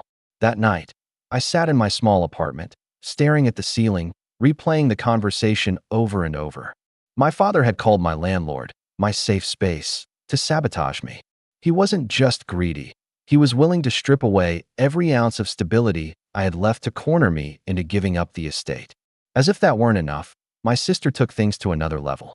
She reached out to me, pretending to want peace. "Can we meet for coffee?" she texted. "I don't want to fight anymore." Against my better judgment, I agreed. A part of me wanted to believe that maybe, just maybe, she was capable of seeing reason. We met at a small cafe downtown. She smiled when she saw me, all sweetness and warmth, like she hadn't been sending guilt-tripping messages for weeks. For an hour, we actually talked. About work, about her upcoming wedding, about our childhood. For the first time in years, it almost felt like I had my sister back. Then, just as I was letting my guard down, she leaned in and lowered her voice. "Nathan, look, Mom and Dad are just scared. They don't want to see you throw this all away. If you just transfer control of the estate into Dad's name, even temporarily, it'll fix everything. We can go back to being a family again." I stared at her, my stomach dropping. This whole thing, it had been a setup. A trap wrapped in nostalgia and false kindness. She saw the anger on my face and quickly added, "I swear, it won't be forever. Just until things settle down. You can trust us." I stood up without finishing my coffee. "You mean the way you trusted me when I was 17? When you stood by and watched them throw me out?" Her smile faltered, but she didn't back down. Instead, she pulled out her phone and said something that made me go cold. "If you don't work with us, Dad's going to make this really hard for you. He's already talking to people. Important people. You don't want to make enemies, Nathan. I left without another word, my chest tight with betrayal. She hadn't come to reconcile. She had come to deliver a message. A warning, wrapped in sisterly concern. The breaking point came a week later. I got a call from Mr. Carlson, his voice unusually grave. Nathan, I need you to come into the office immediately, he said. When I arrived, he slid a document across the desk toward me. My hands trembled as I read it. Somehow, my parents had managed to file a petition claiming I was unfit to manage the inheritance due to emotional instability and financial irresponsibility. They had listed fabricated stories of debts, unpaid bills, even a supposed incident where I had threatened them. It was a full-on attempt to strip me of control, legally. I felt sick. It wasn't just greed anymore. They were rewriting my entire character, painting me as unstable, reckless, dangerous. And the worst part? They'd signed the petition with my sister as a witness. My own family was trying to erase me from my grandfather's legacy by destroying me first. And as I sat there, staring at the lies written in black ink, one thought burned in my mind. If this was how far they were willing to go, then I needed to be ready to fight back in ways they never saw coming. The days after seeing that petition were some of the darkest I can remember. It wasn't just the shock of reading lies written about me. It was the suffocating realization that my own parents had sat down, drafted this, and signed it as if I were nothing more than an obstacle to be bulldozed. And my sister, her name inked at the bottom as a witness. That stung the most. For a while, I felt paralyzed. I went through my days on autopilot. I'd wake up, go to work, come home, and just sit in silence, staring at the stack of papers Mr. Carlson had given me. My apartment, once my little sanctuary, suddenly felt unsafe, like even the walls knew I was under attack. Every knock at the door made me tense up. Every time my phone buzzed, I expected it to be another demand, another threat, another twist of the knife. I stopped answering most calls. My friends, the few I had, noticed the change. A coworker even asked me if I was okay, but what could I say? Yeah, I'm fine, just being sued by my parents for money they think I don't deserve. It sounded ridiculous, even to me. So I kept it all bottled up, carrying the weight in silence. The hardest part was at night. I'd lie in bed, staring at the ceiling, replaying everything over and over. The day they cut me off at 17. The times they laughed when I couldn't afford new clothes. My sister's smug face when she got a car for her 18th birthday while I was working double shifts at a diner just to keep gas in mine. And now, after years of proving I could survive without them, they were trying to erase me completely. The irony was almost unbearable. There were moments where I almost believed their narrative. Maybe I wasn't capable of handling all this. Maybe they were right. Maybe I would fail, and my grandfather had made a mistake. That self-doubt crept in like poison, whispering in the quiet hours when I couldn't distract myself. And once or twice, I even thought about giving in, letting them have it. At least then the pressure would stop. At least then I could breathe again. But every time that thought surfaced, I remembered my grandfather. His quiet strength. The way he had slipped me $50 bills when no one else cared whether I had food in my fridge. The stories he told me about building his business from nothing. About how people tried to cheat him too, but he never let them win. He'd chosen me for a reason. He hadn't seen a failure. He'd seen someone strong enough to carry what he left behind. If I gave up now, I wouldn't just be betraying myself. I'd be betraying him. Still, the weight crushed me for a while. Bills piled up. My work suffered. I showed up late more than once, distracted, exhausted from sleepless nights. I started skipping meals, not because I didn't have money, but because I didn't have the energy. And slowly, people around me began to notice. One night, my landlord knocked on my door again. This time, he wasn't bringing bad news. He had a paper bag in his hand. "You look like you haven't eaten in days," he said, setting it down on my counter. "Chinese takeout. Eat it. No arguments." I wanted to cry right there. A near stranger cared more about me than my own parents ever had. That's when something in me shifted. It wasn't an explosion or some big revelation. It was a quiet decision, almost imperceptible at first. I wasn't going to break. I wasn't going to give them the satisfaction of seeing me crumble. If they wanted to paint me as unstable, I would become the exact opposite: methodical, prepared, untouchable. I started small. I organized every document I had, labeling folders, making copies, and backing everything up digitally. I met with Mr. Carlson more often, asking questions, listening carefully. I started researching laws about inheritance, cases where families tried to contest wills, loopholes, precedents. The more I read, the more I realized they weren't invincible. They were sloppy, greedy, reckless, and slowly, I began to think less like the scared kid they'd thrown out and more like the man my grandfather had believed in. Still, there were setbacks. One morning, I woke up to find someone had keyed my car, long, deliberate scratches carved into the paint. I didn't need to guess who had done it. A neighbor later told me he'd seen my dad's truck idling down the street that night. But I didn't react. I filed the report, took pictures, and tucked it away. Evidence. Another time, I overheard my sister at a cafe, bragging to a friend about how soon she'd be moving into Grandpa's house. She didn't see me sitting at the back, listening, clenching my jaw. I walked out before she could notice, my stomach churning with anger, but also with resolve. If she thought she could waltz into that farmhouse, she was in for a rude awakening. The lowest point came when I received a letter from my employer. An anonymous complaint had been filed against me, claiming I was mentally unstable and a financial liability. They didn't name names, but I didn't need to guess. Thankfully, my boss didn't believe it. He even told me, "I don't know who's out to get you, but you've got to be careful." Careful. That word stuck with me. If they were willing to go this far, there was no telling what they'd do next. And as much as I hated admitting it, I realized something. I couldn't just defend myself. Defense wasn't enough. If I kept standing still, they'd eventually find a way to corner me. I needed to start moving. Quietly, carefully, building my own path, preparing for the moment when I could turn all of this around. For now, I kept my head down. I worked, I planned, I watched. I let them think I was cornered, let them believe I was breaking under the pressure. Because the more they underestimated me, the sweeter it would be when the tide finally turned. And though I didn't know it then, the moment was coming sooner than I realized. It's strange how life can feel like it's collapsing in on itself 1 month, and then slowly, almost imperceptibly, begin to expand again. That's how it was for me. The weeks after hitting rock bottom didn't change overnight, but small victories started stacking up, and with each one, I felt a little stronger. The first came in the form of an unexpected ally, Mr. Carlson.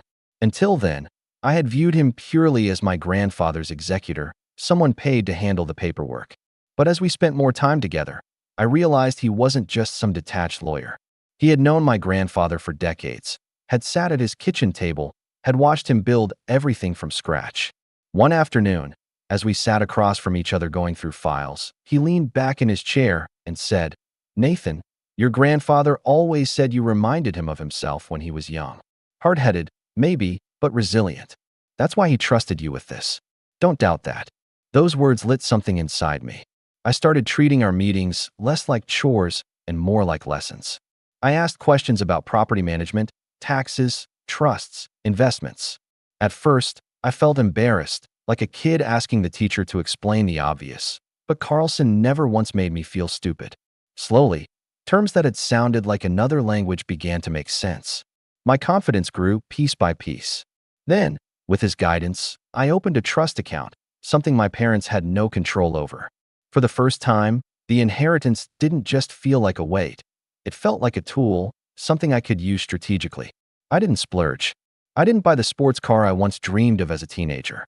Instead, I invested in myself. I signed up for a night class in business management at the community college. I bought books on estate planning, on real estate, on building generational wealth. It was almost poetic. While my parents were busy burning their energy trying to strip me of what they thought was theirs, I was learning how to grow it into something even bigger. And the universe, in its strange timing, seemed to reward the effort. At work, my boss pulled me aside one morning. "I've noticed the extra effort you've been putting in," he said. "I know things have been rough, but you've handled yourself well. How would you feel about taking on a supervisory role?" It wasn't a glamorous job. It never had been. But that offer was validation. After weeks of feeling like I was under siege, here was someone acknowledging that I wasn't crumbling. I accepted, of course. The pay bump wasn't life-changing, but it gave me breathing room. More importantly, it gave me leverage. Every step forward, no matter how small, was another reason my parents' narrative about me being unstable didn't hold water. Meanwhile, I started to notice something interesting. The more I pulled away, the louder they got. My mom called repeatedly, her tone switching from syrupy sweet to sharp-edged anger when I didn't answer. My dad left voicemails dripping with false authority, lecturing me about family duty. My sister flooded my phone with passive-aggressive messages about how unfair I was being.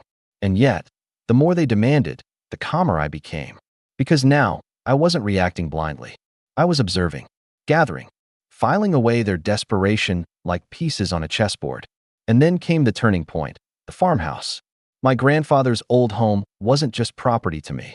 It was where I had spent countless afternoons helping him fix fences, where he had taught me how to hammer and nail straight, how to change oil, how to stand tall even when life wanted to break you. Owning it felt symbolic, like reclaiming a piece of my childhood that my parents had tried to erase. The first weekend I had the keys, I drove out there alone. The place was dusty, the grass knee-high, the paint peeling, but walking through that creaky front door, I felt something settle in me. This wasn't just an inheritance. It was a fortress, a legacy, a place they couldn't touch. I spent that weekend cleaning, repairing, fixing little things my grandfather had left half done. Each nail I hammered in felt like staking my claim, not just to the property, but to my own future. I didn't tell anyone, not my friends, not my coworkers, and certainly not my family. The farmhouse became my quiet retreat, a space to think, to plan, to breathe. And in that solitude, the planning sharpened. I started documenting everything my parents had done, the letters, the threats, the fake complaints. I kept files, timelines, recordings, not out of paranoia, but out of preparation. If they wanted a war, I would give them one, but it would be fought on my terms. What I didn't realize then, though, was that my growing strength didn't go unnoticed. My sister, in particular, seemed to sense something had shifted. One evening, as I was leaving work, I found her leaning against my car in the parking lot. "You think you're clever, don't you?" she sneered, arms crossed. "Running off to that old house like it makes you special. Newsflash, Nathan, it's not yours. It's ours. And no matter what that stupid will says, you can't keep us out forever." Her words rattled me, not because of the threat itself, but because it meant they knew about the farmhouse. They were watching me more closely than I realized. That night, sitting at the farmhouse kitchen table, I felt a chill crawl up my spine. The rise I had been experiencing, the small victories, the growing confidence, it had put me on their radar in a new way. They weren't just trying to break me anymore. They were preparing to strike back harder. And I had to be ready. I didn't sleep much after that night in the farmhouse. My sister's words, her confidence that they would find a way in, echoed in my mind. For the first time, I realized this wasn't just about money anymore. This was about control, about dominance, about the fact that they couldn't stand to see me succeed outside of their shadow. But if they thought I was still the scared teenager they kicked out at 17, they were wrong. I had something now I didn't back then, leverage. The first real break came almost by accident. Mr. Carlson called me into his office one afternoon to review some estate paperwork, and as we flipped through the files, I noticed something tucked in the back of a folder, a handwritten note from my grandfather, dated about 6 months before his passing. Carlson smiled when he saw me reading it. Ah, yes. He left me copies of those. He wanted to make sure there was no ambiguity about his intentions. The note wasn't just sentimental, though it made my throat tighten to see my grandfather's words in his own handwriting. It was strategic. In it, he detailed his reasons for leaving everything to me, point by point. He wrote about how my parents had cut me off, how they had proven time and again they couldn't be trusted with money, how my sister had shown no interest in responsibility. And then, in one line that struck like lightning, he wrote, "Nathan has earned this not by birthright, but by resilience. He knows what struggle is, and I trust him to honor what I built." It was more than a note. It was a weapon, proof of intent, a shield against every fabricated story they tried to spin about me being unfit. I tucked that knowledge away carefully, but it sparked something bigger in me. If they wanted to use lies and manipulation, I would use truth, evidence, facts. So I started digging. Quietly, methodically. I combed through public records, financial filings, even old business documents tied to my parents. What I found surprised me. My father, for all his bluster about being a provider, had been drowning in debt for years. He'd refinanced their house twice, taken out loans in amounts that didn't match his income, and even had a couple of questionable business expenses that looked suspiciously personal. My mother wasn't much better. Her credit history was riddled with missed payments, maxed out cards, and collections notices. Here they were, trying to paint me as irresponsible, when in reality, they were the ones one step away from financial ruin. The more I uncovered, the more I realized they weren't just greedy, they were desperate. And desperate people made mistakes. At the same time, I leaned into building my own power. The night classes in business management began to pay off. I found myself understanding legal jargon, recognizing loopholes, seeing the little traps they tried to set for me. I wasn't intimidated by the paperwork anymore. Instead, I saw it for what it was, a battlefield. And I wasn't alone. Carlson introduced me to a colleague of his, a lawyer who specialized in inheritance disputes. She listened carefully as I explained everything, from the harassment to the forged narratives. When I was done, she leaned back in her chair and said, "They've already overplayed their hand. Keep documenting everything. Every call, every visit, every letter. The more they push, the stronger your case becomes." It was validating, hearing that from a professional. For the first time, I wasn't just reacting, I was preparing. I started recording phone calls, saving voicemails, even printing out my sister's threatening texts. My little folder of evidence grew thicker each week, and with it, so did my resolve. And then came the moment that sealed my determination. I was at the farmhouse again, going through some old boxes in the attic, when I stumbled across a dusty, leather-bound ledger. It was my grandfather's, filled with meticulous notes about his business dealings, investments, and personal reflections. But at the very back, he had written something that nearly made me sit down right there on the floor. "One day, they'll come for this. Not out of love, but out of greed.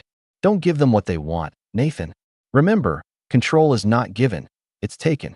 Protect this, and protect yourself." It felt like he had written it directly to me. A warning, a preparation, a reminder that he had seen this storm coming long before I did. Armed with that, I knew what I had to do. I couldn't just play defense forever. I had to start setting traps of my own. Not in some vindictive way, though part of me burned for revenge, but in a calculated, deliberate way. If they were going to keep pushing, I would make sure every push dug them deeper into a hole they couldn't climb out of. The groundwork was laid. I had allies, I had evidence, and I had the beginnings of a strategy. They thought they were tightening the noose around me, but what they didn't realize was that I was quietly looping it back around them. And soon enough, they were going to step right into it. The first move wasn't loud. It wasn't dramatic. It was a single sheet of paper slipped across a lawyer's desk. Carlson's colleague, the inheritance specialist, had drafted a formal response to my parents' petition.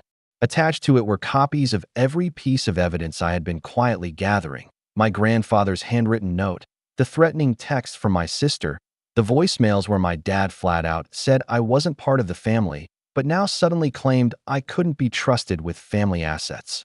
When we filed the response, I felt a calm I hadn't known in months. Not triumph, not yet, but a steady, controlled calm. For once, I wasn't on the back foot. The real revenge wasn't going to be in a single courtroom victory, though. No, it was going to be in dismantling the narrative they had worked so hard to spin. Piece by piece, in ways they couldn't stop. The first crack appeared when their lawyer, a smug man who clearly thought this was going to be an easy win, started asking for financial disclosures. They hadn't expected me to comply so quickly, and they certainly hadn't expected mine to come back clean. No debts, no missed payments, no instability. Meanwhile, their own disclosures, forced by the court, painted a different picture. My father's loans, my mother's maxed out cards, their shiny facade of financial control crumbling into dust under official scrutiny. I didn't have to say a word. The numbers spoke for themselves. Then came the farmhouse. They had been circling it like vultures, dropping hints to neighbors, even sending potential buyers to snoop around. What they didn't know was that, on Carlson's advice, I had already placed it into a trust under my name, legally untouchable. When they tried to file another claim on the property, it bounced back with a simple note: property held in trust. Contest invalid. The look on my sister's face when she found out: pure fury, thinly veiled behind a brittle smile. "You think you're clever," she hissed again when we crossed paths at the courthouse. "But this isn't over." "Oh, I know," I told her calmly. "It's just starting." The next step was deliberate. I began to document their harassment not just for legal use, but for public record. Every voicemail my dad left where he threatened I would regret this. Every text from my mom calling me ungrateful or unstable. Every time my sister tried to manipulate me with false promises of family. I didn't react. I didn't delete anything. I just kept building the file. And then I handed it over. To the lawyer. To the court. To the bank that held my accounts. As proof that any sudden claims they might try to make were acts of harassment. Bit by bit, their credibility unraveled. But the most satisfying move came quietly, without them even realizing it at first. Remember those debts I discovered? The refinances, the unpaid loans, the overdrawn accounts? I knew exactly where they were most vulnerable. With a few meetings at the right offices and a carefully placed inquiry about certain loans that were suspiciously categorized, I ensured the spotlight shifted onto their finances. Auditors started asking questions. Creditors began calling. And suddenly, the people who had been so eager to accuse me of being irresponsible were busy scrambling to defend themselves from their own mess. It wasn't flashy. It wasn't loud. But it was precise. Every time they tried to twist the knife in me, they ended up cutting themselves instead. The irony wasn't lost on me. Here they were, the family who had mocked me for years, who had told me I was worthless, unstable, a failure.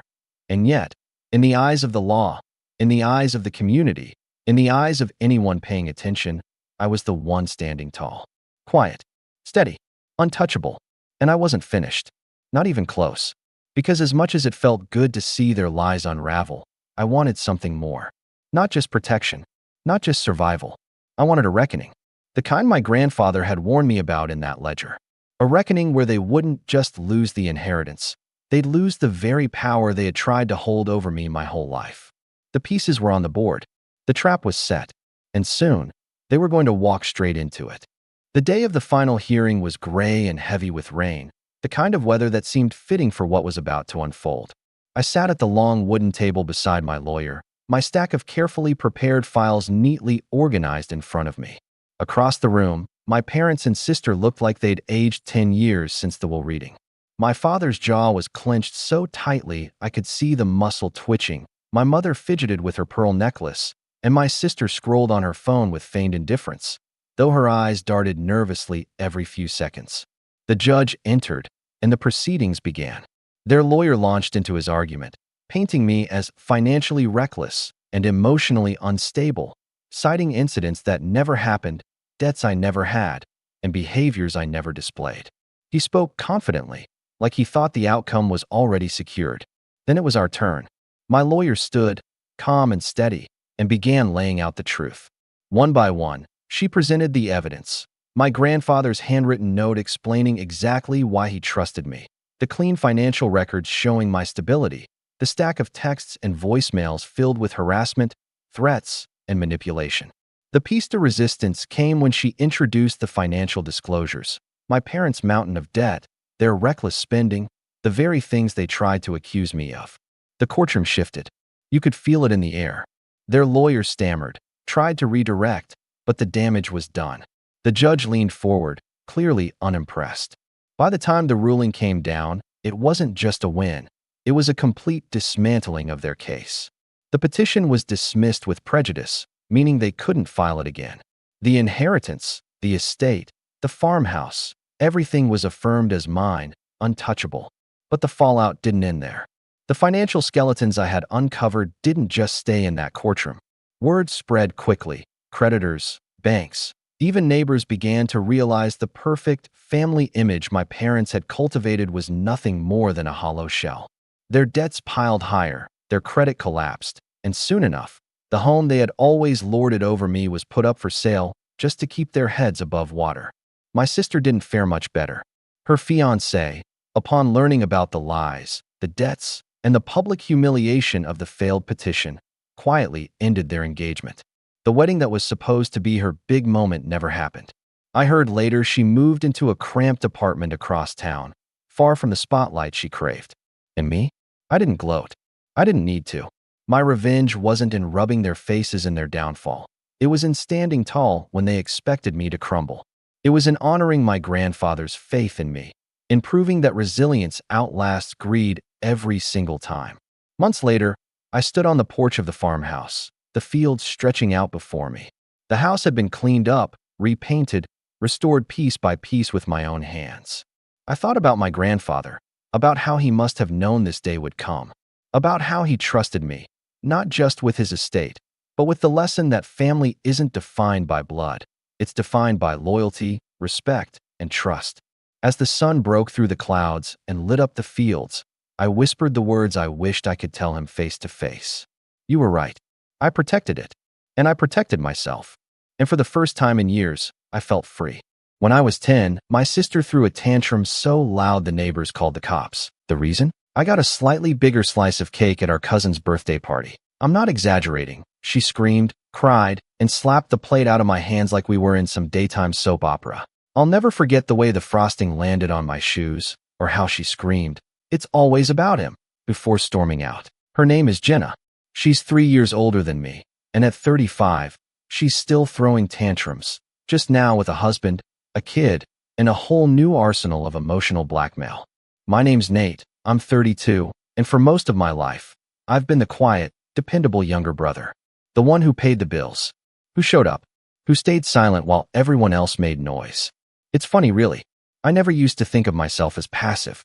I mean, I run a small but thriving graphic design business from home. I have a beautiful son who thinks I'm the coolest guy alive, and I've clawed my way through every kind of struggle to give him a calm life. But when it comes to my family, especially Jenna, I've always just folded, bit my tongue, smiled through the barbs, swallowed my pride. My ex-wife once told me I shrunk around them, and maybe she was right. Maybe I did. But there's something about becoming a parent that shifts things inside you. It doesn't happen all at once, but little by little, you stop tolerating things, not for yourself, but for your kid. And it turns out watching your child get hurt the same way you once did, that flips a switch. Let me back up a bit. My son, Oliver, turned 8 last weekend. We were keeping it simple, just a backyard barbecue, a Mario-themed cake, and a rented bounce house. Nothing too crazy, but he was thrilled. I'd spent the week secretly building him a new bike, matte red, custom decals, the works. I was planning to surprise him with it at the end of the party. Just us, quiet moment, maybe some tears if I really nailed it. Jenna had RSVP'd 2 weeks before. "Of course we'll be there," she texted, followed by about 5 paragraphs on how busy she was and how hard it was being a working mom and how lucky I was to just work from home. That's her favorite jab. She says it like I sit around in pajamas all day drawing cartoons. Meanwhile, she and her husband Rick have been bouncing between jobs and couches for the past 2 years, and for the past 8 months, I've been covering their rent. Not fully. I told myself I was helping. Just a few hundred here and there when things were tight. But somehow that became regular. Jenna would send a message at the end of every month. "Hey, Nate, can you just spot us again? We're short on groceries and Lily's growing out of her shoes." And I'd say yes. Not because I had extra money, I didn't, but because I couldn't stomach the idea of my niece struggling. I love Lily. She's 6 and sweet as can be, even if Jenna has her dolled up like an influencer every time I see her. But lately, something's been off. Jenna's texts have started sounding less like requests and more like invoices. No thank yous, no updates. Just amounts. Deadlines. Entitlement. And that brings us to the party. Everyone was in a good mood.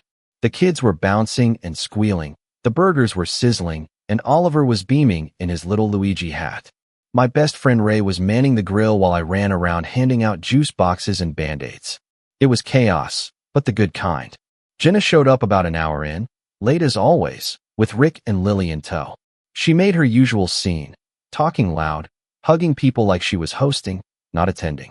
She wore this white sundress with oversized sunglasses and kept saying things like, "Ugh, I need a mimosa," even though it was a dry party. That's just Jenna, always playing the exhausted socialite. She barely acknowledged Oliver beyond a distracted, "Hey, birthday boy," before launching into some story about their neighbor's dog biting Rick. I remember thinking, just get through today, just let it roll off. But it was the little things. She kept referring to Oliver's presents as kid stuff and scoffing when he got excited about Legos. When I brought out the cake, a big rectangle decorated like a Mario Kart track, Jenna made a face and said, "Oh, you didn't go with fondant?" Loudly, like it mattered. But I shrugged it off. I was too focused on Oliver's face, which was glowing. He was surrounded by friends, clutching a candle in one hand and squeezing my arm with the other. He looked up at me like I was a superhero, and I swear my heart nearly burst. Everyone gathered around to sing. I lit the candles. Oliver leaned in, ready. That's when Jenna stood up. Wait, wait, wait, she said, waving her arms like a stage director. Everyone paused. I blinked. She turned to the crowd with this big, performative smile. While everyone's here, let's sing for Lily too. Her birthday's in 2 weeks. I didn't move. She pulled out a cake. I'm not joking. From a cooler bag on the grass, she lifted out this pastel monstrosity with pink icing and edible glitter. It said, "Happy almost birthday, Lily," in swirling script. Like she'd ordered it days ago. Like this had been the plan. And my son, my sweet, goofy, gentle Oliver, was just standing there, still holding the candle, still smiling, because he didn't get it yet. Until he did. Because everyone turned. The attention shifted. And Jenna, without missing a beat, started singing. Happy birthday to you. I felt like I was watching a play where the actors had all changed scripts mid-scene. A few people hesitated. Some joined in. I looked down at Oliver and saw the light in his face dim, slowly, like a sunset in reverse. His hand dropped. The candle fell, and he stared at the floor. I didn't say a word. I blew out the candles myself. I picked up the gift bags from the table. I took Oliver's hand, told him we were going to do something way cooler, and walked out of our own backyard. No scene, no yelling, just me, my son, and a decision. That night, my phone buzzed. A message from Mom. You still paying for their rent this month? I stared at it for a long time. Then I typed back. Rent? Oh, I thought we were singing for Lily now. I didn't get a reply. But by morning, the family group chat had exploded. You ever feel that kind of silence where your ears ring? That's what the group chat felt like the next morning. Not literal silence. People were talking, but the kind of noise that makes you feel like you're sinking in it. I woke up to 63 unread messages. Mom, Aunt Julie, even my cousin Derek, who usually only pops up to ask for fantasy football picks. Everyone had something to say. But not one of them asked how Oliver was doing. Not one of them asked why we left the party. Not one of them asked if I was okay. Instead, the messages were a flood of concern for Jenna. That was so awkward, Nate. You really could have handled that better. Jenna said you embarrassed her in front of Lily. You walked out with the gift bags? That's so petty. What's wrong with celebrating both kids? It's just a cake. Just a cake. That line repeated over and over, like a bad chorus. Like it was nothing. Like it wasn't the single moment that broke something in my son's chest. I kept scrolling, waiting for someone, anyone, to show a sliver of empathy. But the only message that even mentioned Oliver by name was from Jenna herself. Oliver didn't have to leave. I tried to include Lily because she looks up to him and wanted to feel special too. Sorry if that's so awful, face with rolling eyes. I didn't respond. I wanted to. My fingers hovered over the keyboard more than once. But I just couldn't. I kept thinking about how small Oliver looked sitting on the couch that night, still in his Luigi hat, his plate of untouched party food in his lap. He hadn't even asked about the bike. He didn't care. The magic had been sucked out of the day so fast he didn't know what to do with it. And I hadn't known what to say either. We watched cartoons in silence, and when he finally fell asleep curled up next to me, I felt like I'd failed him. Not because I didn't throw a good party, but because I'd let her do that to him. Again, that's the thing about people like Jenna. They train you. Slowly, subtly, over years. They make you feel like speaking up is overreacting. Like being hurt is childish. Like if you set a boundary, you're the one causing problems. And for most of my life, I believed that. But Oliver's face at that party, that was a wake-up call I couldn't snooze anymore. Still, I didn't respond. I stayed quiet. For 3 days. And then Jenna showed up at my house. No warning. No text. She just showed up like she always did, knocking like the door was hers.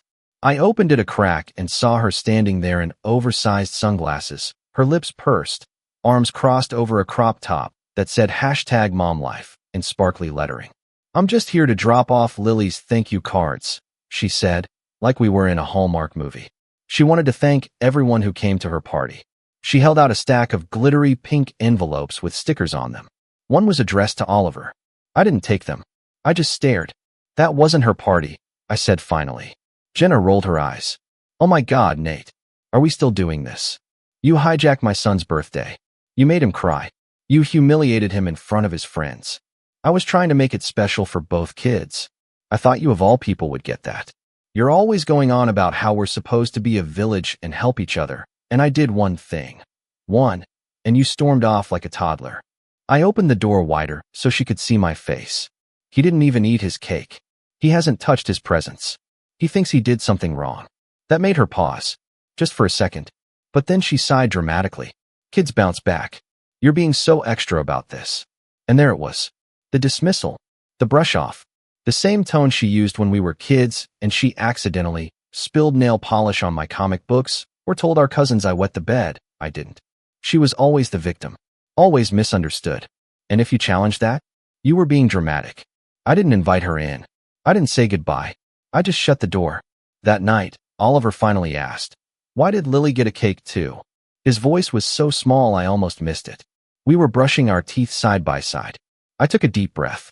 Because some people think it's okay to share attention even when it's not their turn. He nodded slowly. It was supposed to be my turn.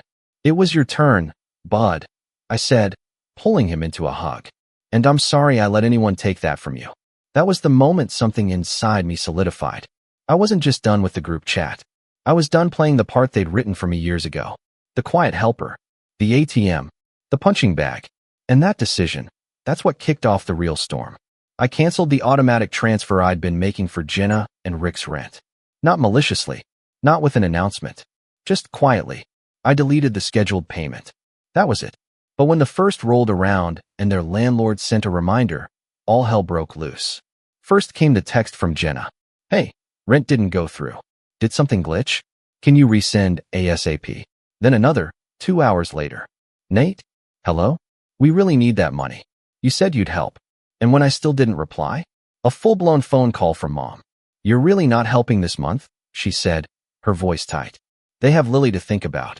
"I have Oliver to think about," I said calmly. "And I'm not responsible for their rent." "You have been."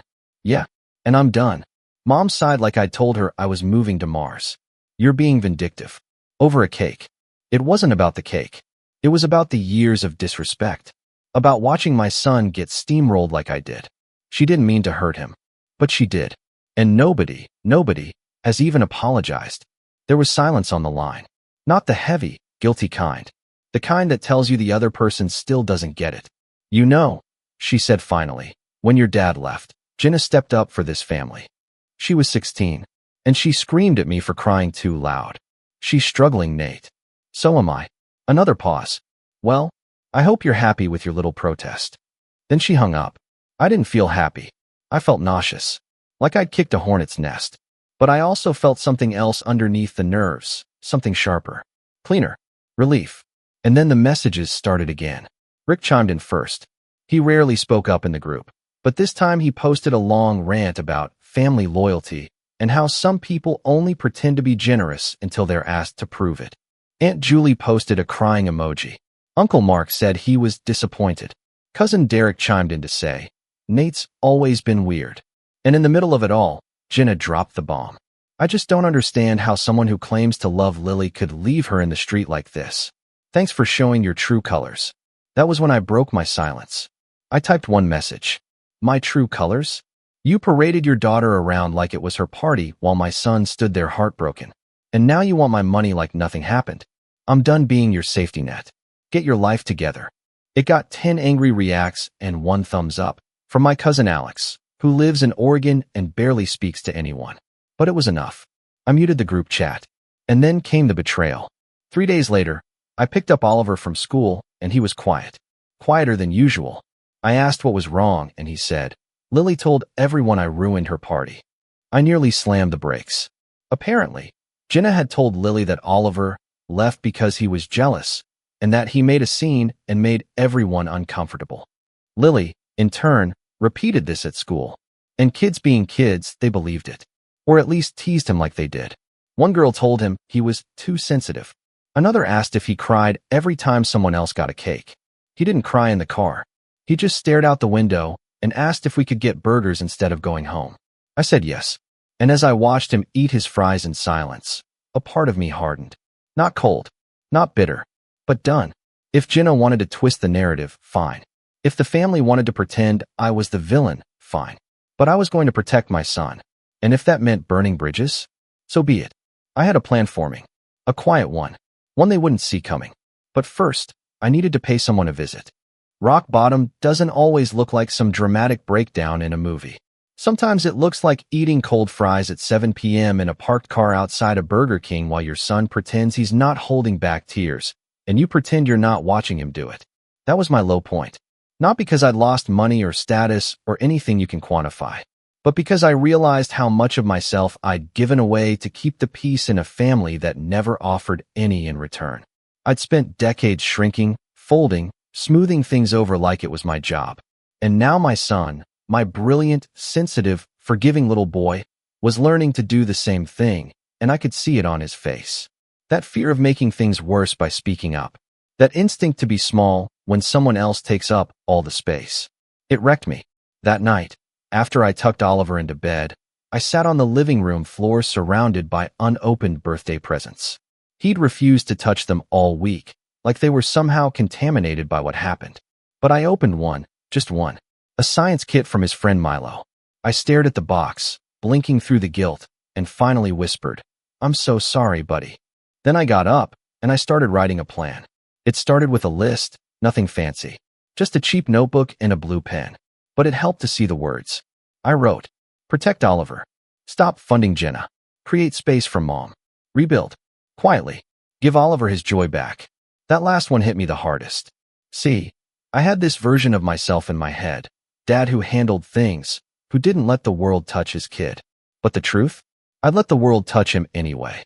I'd stood there while someone he trusted snatched the joy right out of his hands, and I hadn't raised my voice.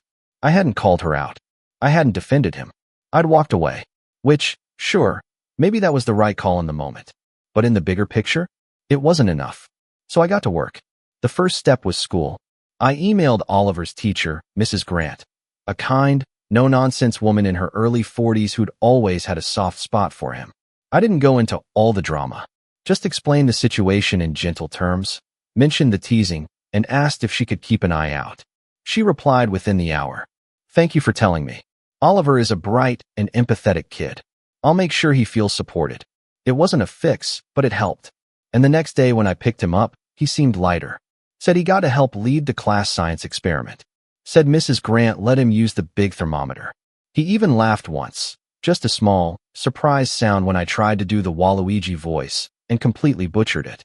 I almost cried in the parking lot. That weekend, I decided it was time to give him his bike. I didn't make a big show of it. No party hats or cameras. I just wheeled it out of the garage Saturday morning while he was eating cereal in his pajamas. His eyes got huge. "Is that for me?" I nodded. "It was supposed to be your birthday surprise. But I think we both deserve a do-over." He ran to it like it was a puppy, spun the wheels, tapped the bell, stared at the custom name decal on the frame like it was a magic spell. "Nate's Bike Shop strikes again," he whispered. That's what he called my hobby, Nate's Bike Shop. I used to fix up old bikes on weekends and sell them online for extra cash. Oliver loved to help, which mostly meant handing me the wrong tools and asking if bikes could fly. We rode to the park that day. Just us. No distractions, no noise. He wore his Luigi hat and a big grin, and for the first time in a week, he looked like a kid again. That ride, those 2 miles around the lake, became a ritual. Every morning before school, we'd do one lap. Sometimes in rain jackets. Sometimes with travel mugs full of hot chocolate. Sometimes singing Mario theme songs off-key. And slowly, I saw him open back up. He asked questions again. He cracked jokes. He made up a fake language and dared me to translate it. And me? I started breathing again. But life wasn't all smooth rides and warm beverages. The fallout from the family drama kept creeping in. Jenna tried to call 3 times. I ignored her. Then came the voicemail. "You seriously just gonna ghost your own sister? After everything? Rent's overdue and Rick's car needs a new transmission. Lily needs school supplies. You promised us. You're such a hypocrite." I didn't reply. I forwarded the voicemail to my own email, then deleted it from my phone, just in case I ever needed receipts. Mom tried a softer approach. She sent a card. A card. Inside it was a handwritten note. "Family isn't perfect. We fight. We hurt each other. But we forgive. That's what we do. Come over for dinner Sunday. Let's move forward. No mention of Oliver. No apology. Just move on. I didn't go. Instead, I made spaghetti with Oliver and let him pick the movie. We watched The Iron Giant and both cried at the end. I didn't try to hide it. The truth is, even though I'd cut Jenna off financially, I hadn't really disconnected yet. There was still this string between us: guilt, obligation, history. Every time I ignored a message, I felt it pull. But every day I stayed silent, the string frayed a little more. And then something shifted. One afternoon, I got a call from an unknown number. I let it ring out. But a minute later, I got a text. "Hi, this is Linda from Millard Properties. Jenna listed you as an emergency contact and financial guarantor for her lease. They're 2 months behind. We need to confirm whether you intend to continue covering the payments." Guarantor? I sat down, cold all over. I never signed anything. I'd sent them money directly, but I'd never signed as guarantor. Right? I asked for the lease. They emailed it. And there it was. My name. My email. My old signature scanned in from a PDF I'd once sent Jenna years ago when she said they needed proof of income to qualify. I had forwarded a tax return and a blank signature page from a generic work form, never a lease. But someone had copied and pasted. I stared at the document, my hands shaking. It wasn't just betrayal. It was fraud. Jenna had forged my signature to get the lease. I spent the next 3 hours calling lawyers, reading forums, trying to figure out my rights. Turns out, proving signature fraud isn't easy, especially when it's a scanned image and there's no direct admission. But there was enough smoke that I could threaten fire. I sent Jenna one message. "I know about the lease. You have 48 hours to remove my name, or I go to the landlord and the police." She read it instantly. No reply. 24 hours passed. Nothing. Then, a second message from me. 24 left. That got her attention. "Please don't do this," she texted. I didn't have a choice. Rick said we'd get denied otherwise. "You helped before, so I thought it wouldn't matter." "You lied. I was protecting my family. You risked mine." Still, she didn't remove my name. So I contacted the property manager and sent over a formal complaint. Explained everything. Attached my ID. My lawyer drafted a short statement claiming I never signed that lease. Millard Properties escalated it. The lease was terminated. Jenna and Rick were given 30 days to vacate or reapply with a new co-signer. Cue the nuclear meltdown. Jenna called me 6 times that night. Left 3 voicemails, each one angrier than the last. She accused me of ruining Lily's life, of making them homeless, of choosing revenge over forgiveness. I blocked her. Then Mom called. "Nate, what have you done?" "What I should have done years ago. She's your sister. And I'm Oliver's dad." That was the last time we spoke. At least for now. The next few weeks were quiet. We stayed busy. Bike rides, school projects, weekend pancake experiments. I poured my energy into work and landed a new client that doubled my income for the month. For the first time in a long time, I felt like I had space. Like I was building something that wouldn't collapse under someone else's weight. And Oliver? He started inviting friends over again. He wore his Luigi hat to bed one night and said, "I think I'm back to normal." I smiled. But deep down, I knew we weren't just back. We were building something new, something stronger. And it wasn't over. Because 1 week later, I got a letter in the mail. Handwritten. From Jenna. I opened it slowly, expecting bile. But what I read? Well, let's just say it changed everything again. The envelope was bubblegum pink with little gold hearts on the corners. The kind of stationery you'd expect from a pen pal, not a sister who'd forged your name, humiliated your son, and gaslit half the family into turning on you. It sat on the kitchen counter for a full day before I opened it. I'd passed it 3, maybe 4 times, each time thinking, just throw it out. I didn't know Jenna closure. I didn't know her another word. But curiosity is a tricky thing. Even when you're sure you've turned the page, it tugs at your sleeve like a kid asking for just one more bedtime story. So that night, after Oliver fell asleep on the couch watching Back to the Future, I poured a cup of tea, sat by the window, and opened the letter. It was 3 pages long, written in Jenna's loopy cursive, lavender-scented ink. Dramatic from the first line. "Dear Nate, I know you probably don't want to hear from me. And honestly, I don't blame you." That was the only honest line in the entire letter. She went on to say how hard things had been, how Rick had lost his job again, how Lily was deeply affected by everything that happened, how Mom had cried for 3 straight nights, and couldn't believe her only son would turn his back on his blood. Every line was soaked in guilt, veiled blame, and self-pity. And then came the kicker. I made a mistake with the lease. I admit that. But I only did it because I knew you'd say yes anyway. You always say yes. You're the responsible one. The stable one. The one who fixes things. I guess I just assumed that wouldn't change. It wasn't an apology.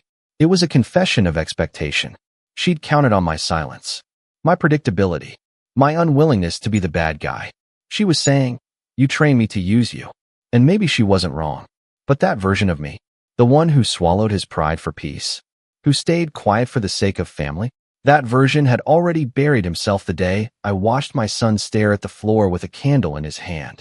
The letter ended with a request. We're staying with Rick's cousin for now. It's cramped. No privacy. Lily's sharing a futon. If you could help us just this one last time, just until we get on our feet, I swear I'll never ask again. Please, Nate. For Lily. Jay. I folded the letter and slipped it back into the envelope without a word. Not angry. Not hurt. Just focused. Because this time, I wasn't going to react. I was going to plan. It started with a simple idea: stop playing defense. For months, maybe years, I'd been putting out fires Jenna started. Always scrambling after the damage. Always a step behind. But I had leverage now. I had proof of the forged lease. Screenshots of texts. Voicemails. The letter. And more importantly, I had something Jenna had never bothered to cultivate. Relationships. I started making calls. First was Alex, my cousin in Oregon, the lone thumbs up in that group chat meltdown. He worked in finance and wasn't close to most of the family anymore, but we'd always gotten along. When I told him the full story, there was a pause. Then he said, dude, that's insane, but also not surprising. Apparently, Jenna had a pattern. When she was in her early 20s, she'd borrowed $3,000 from their side of the family for medical bills. Never paid it back. A few years later, she'd guilt Alex's sister into co-signing a car loan, which Jenna then defaulted on. He even sent me the paperwork to prove it. That was two allies. I wasn't looking for revenge out of spite. I was looking for accountability. And if Jenna wanted to play the victim in the family group chat, then I was going to make sure the truth had a louder voice. Next, I reached out to our old neighbor, Mrs. Wilkins. She lived next door to us growing up, and when Dad left, she used to babysit us. She remembered the early days, when Jenna used to bully me into giving up the last cookie or steal my allowance and say I'd lost it. She even had a journal entry from back then she'd scanned years ago when I asked her to write a letter of recommendation for a scholarship. In it, she described Jenna as controlling, dramatic, and manipulative, especially toward Nate. I added it to the folder. Then came the hardest part. I emailed Lily's school, not to get her in trouble, but to make sure she was okay. I didn't trust Jenna to keep her safe or stable anymore. I wasn't aiming to take custody or interfere. I just wanted to know if there were any red flags. The school counselor replied the next day. She couldn't give me much due to privacy laws, but she did say Lily had missed several days recently, and they were concerned about instability at home. That word stuck with me. Instability. Jenna was always the one accusing everyone else of being unstable, of losing it, of causing scenes. But now the cracks were showing on her side. And while I wasn't gloating, I wasn't ignoring it either. Because I was building something. Slowly, quietly, intentionally. Not to destroy Jenna, but to protect Oliver. And maybe, just maybe, to give Lily a chance at something better too. By the end of the week, I had a binder. Literally. One of those black 3-ring binders with color-coded tabs. Section 1. Financial records, payments made, bank transfers, texts requesting money. Section 2. Lease documentation, the forged signature, my original PDFs, email threads with the landlord. Section 3. Character references, Alex, Mrs. Wilkins, old messages from Jenna over the years. Section 4. Emotional harm, screen grabs from the party, Oliver's school emails, journal entries I started writing the night after the party. I didn't know yet what I'd do with it, but I knew I'd need it. The next step? Detach completely. I left the family group chat, deleted it from my phone. No announcement, no explanation. And then I set up a new one. Called it Oliver's World. Just me, Ray, my best friend, Oliver's teacher, and my cousin Alex. A space where people actually showed up for my kid. We shared photos, jokes, book suggestions. I posted Oliver's science fair flyer. Ray offered to help him build a volcano model. Alex sent a Mario-themed planner from Amazon. Every ping from that chat felt like a high five to my soul. And then, out of nowhere, Jenna messaged me again. Not through text, through email. The subject line was one word: apology. The message? Hey, I've been thinking a lot about everything. I know you're mad. I know I crossed a line. But I miss my brother. And Lily misses her uncle. If there's any chance we could talk, I'd like to meet. Coffee. No drama. Just us. I sat with it for a long time. Because part of me wanted to say no. And part of me wondered if this was real. But the smallest part, the part I'd buried under disappointment, wanted to believe she meant it. So I replied. 1 hour. Sunday. 2 p.m. That cafe by the lake. I'm bringing a copy of the lease and the letter. We're going to talk about everything. If you walk out, I'm going public. Her response was immediate. Okay. I told no one. Didn't want advice. Didn't want backup. This was my war to end. And I knew Jenna well enough to know she wouldn't come unarmed. So I brought the binder. And I brought a plan.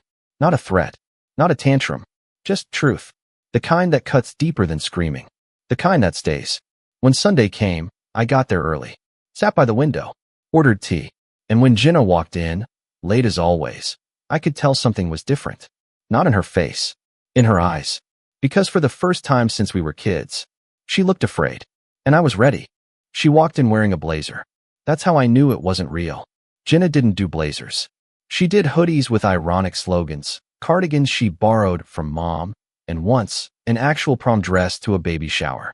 But not blazers. The blazer meant she was playing a part. It meant she wanted to look composed, responsible, grown up. I saw right through it. She spotted me at the corner table and gave a tight, rehearsed smile. I didn't stand up. She sat down across from me, crossing her legs like we were two executives about to negotiate a merger. I had the binder on the table. Closed. Calm. Thanks for meeting me, she said. I didn't respond. She sighed. Look, I know I messed up. I've had time to reflect, and I realize I handled Oliver's party badly. And the lease thing. And everything. Still silent. She fidgeted. Pulled at her sleeve. Tried again. I'm sorry, Nate. This time I tilted my head. Just a little. For which part? She blinked. What? Which part, specifically, are you sorry for? Jenna hesitated. The party. The lease. I already said. Are you sorry for making Oliver feel invisible? For lying to me about the lease? For forging my signature and committing fraud? For turning the family against me? Or for getting caught? Her lips tightened.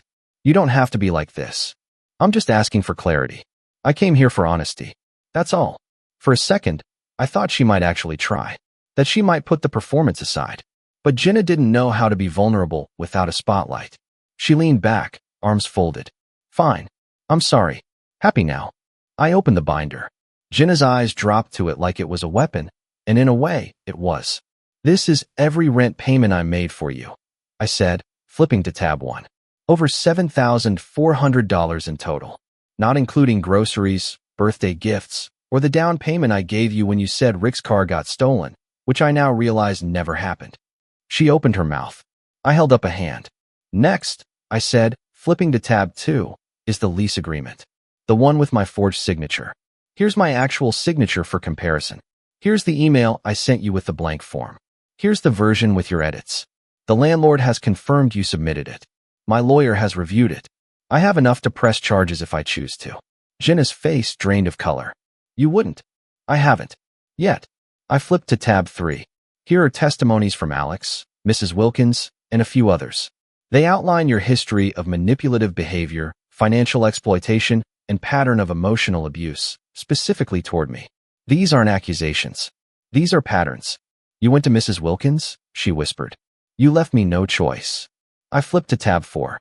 Here's a letter from Oliver's teacher about his behavior after the party, and an email from Lily's school counselor flagging your recent instability. I haven't contacted CPS, but if Lily's situation doesn't improve, I will.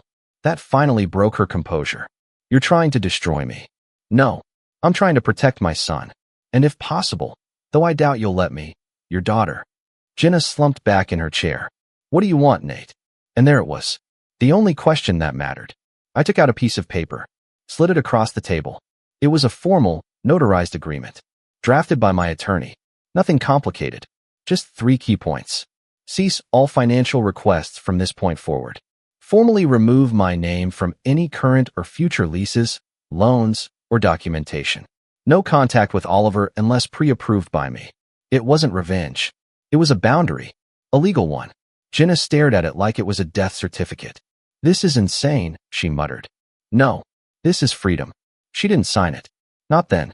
She shoved her chair back, mumbled something about needing time, and left the cafe in a huff. The blazer trailing behind her like a white flag, she couldn't quite bring herself to wave. I sat there, still, the binder in front of me.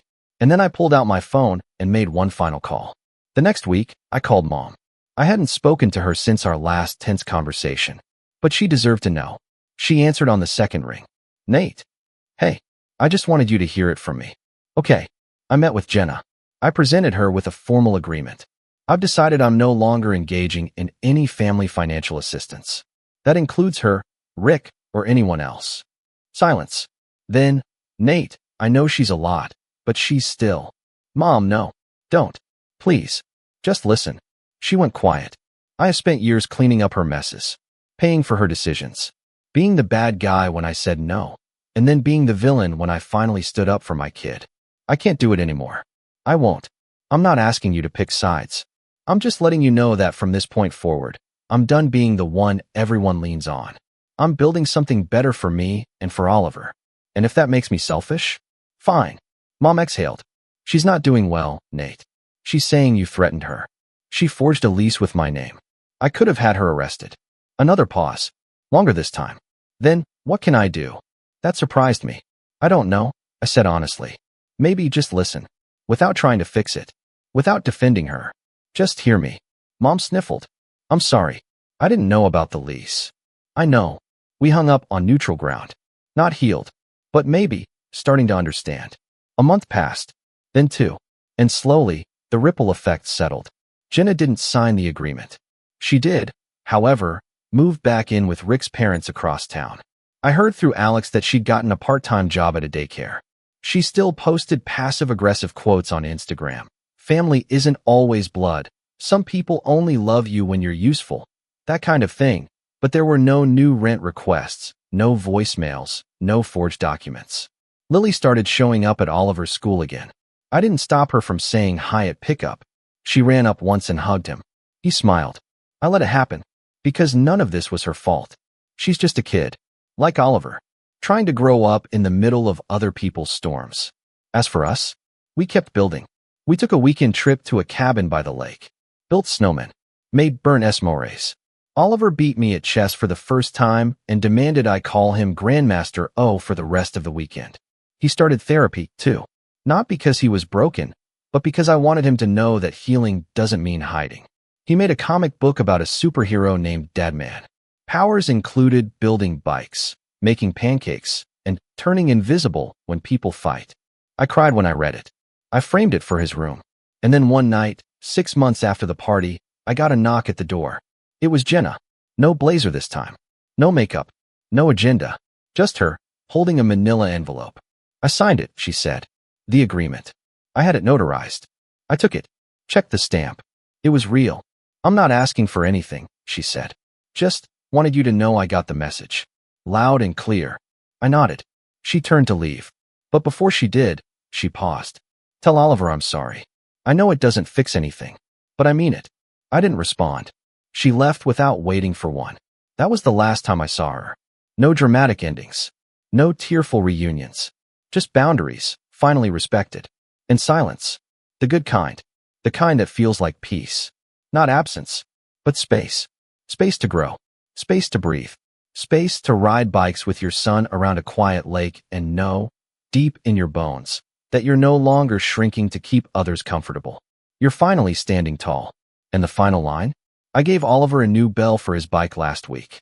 He rang it 3 times, then grinned up at me and said, "Race you to the end, Dadman." So I smiled back and said, "You're on." And we raced. My name's Jake, I'm 29, and for as long as I can remember, I've been the other son. Not the failure, exactly, just the one nobody ever really noticed. My brother, Evan, on the other hand, he was the golden child since the day he was born. You know, that kid who never hears no, whose smallest achievements get framed and hung in the hallway like sacred relics? That was Evan. Meanwhile, I was lucky if anyone remembered my birthday without a Facebook reminder. The difference between us started early. When Evan turned 16, my parents surprised him with a brand new car, a sleek silver Honda Civic, wrapped in a big red bow in the driveway. I still remember Mom crying happy tears while Dad recorded the whole thing on his phone, saying, "Our little man's growing up." 2 years later, I turned 16 too. No bow, no car, just a pat on the shoulder and a sarcastic, "You can use your brother's if he doesn't need it." Spoiler, he always needed it. At first, I told myself it didn't matter. I figured life would even out somehow. I got decent grades, worked part-time at a grocery store, and tried not to let resentment eat me alive. But it's hard to ignore the obvious when every holiday turns into an Evan showcase. Thanksgiving dinner? My mom bragged about his grades at Yale. Christmas? She'd hand him a stack of expensive gifts while I got socks and a card that said, "We're proud of you too." As if it were an afterthought. Evan was smooth, charming, confident, everything I wasn't allowed to be. Even when he did something wrong, my parents spun it into a life lesson for me.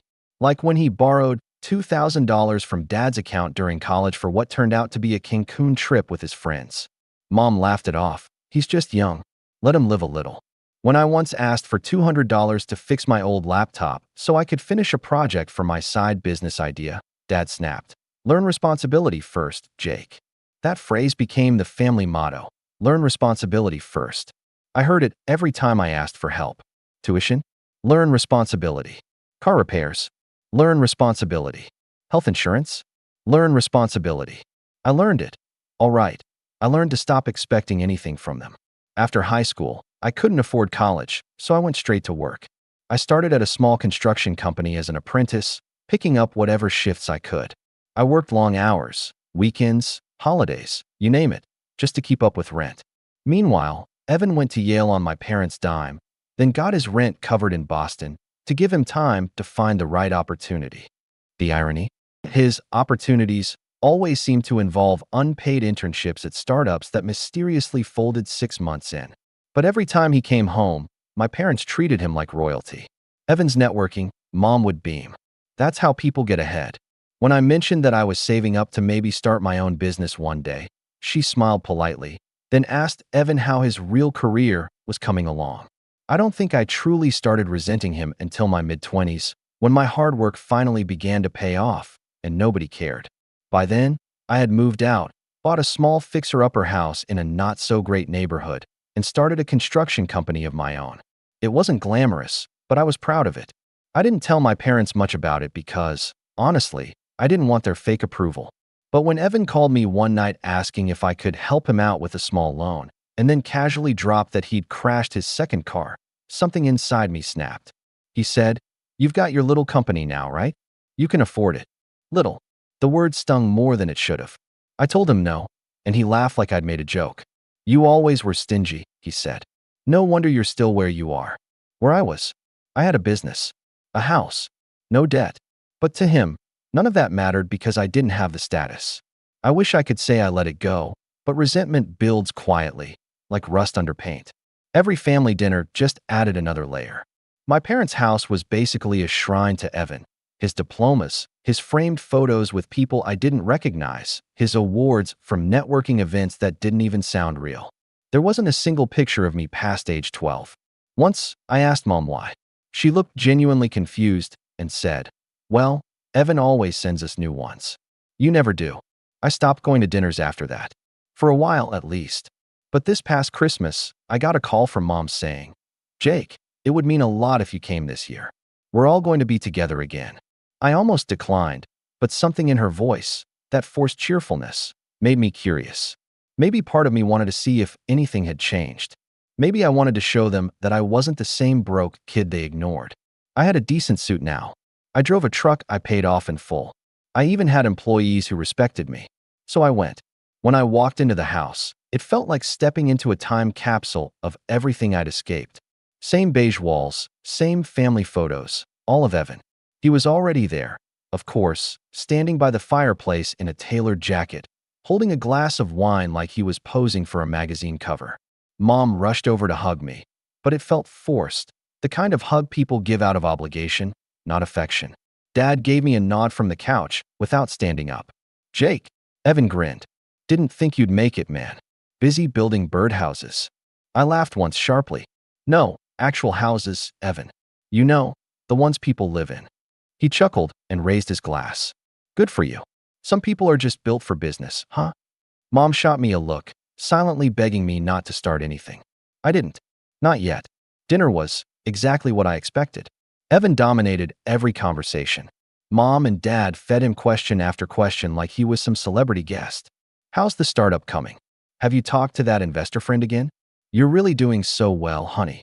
Meanwhile, I got the usual scraps, still doing that construction thing? That construction thing is a company, I said calmly. We're actually expanding. Oh, that's nice. Mom replied with the tone people use when they're only half listening. Halfway through dinner, Evan smirked across the table and said, You know, Jake, I've always admired your persistence. Not everyone can keep grinding away without seeing results. Mom laughed like it was charming banter. Dad even smiled. I felt the heat rise in my chest, but I stayed quiet. Evan leaned back, swirling his wine. Some people just aren't built for success. Nothing wrong with that, though. Every family needs balance. The table went silent for a second. I looked at him, then at my parents, waiting for one of them to say something, anything. They didn't. That was the moment I knew I'd made the right decision bringing the envelope with me. 5 minutes later, there was a knock at the door. My mom looked surprised. Who could that be? I set down my fork and said quietly, That's for me. Evan frowned. For you? The front door opened, and a man in a dark coat stepped inside. Mr. Lawson? He said, scanning the room. My dad looked confused. That's me. The man shook his head. Actually, I'm here for Jake Lawson. Every eye turned to me. I stood up slowly, heart pounding, and said, Go ahead.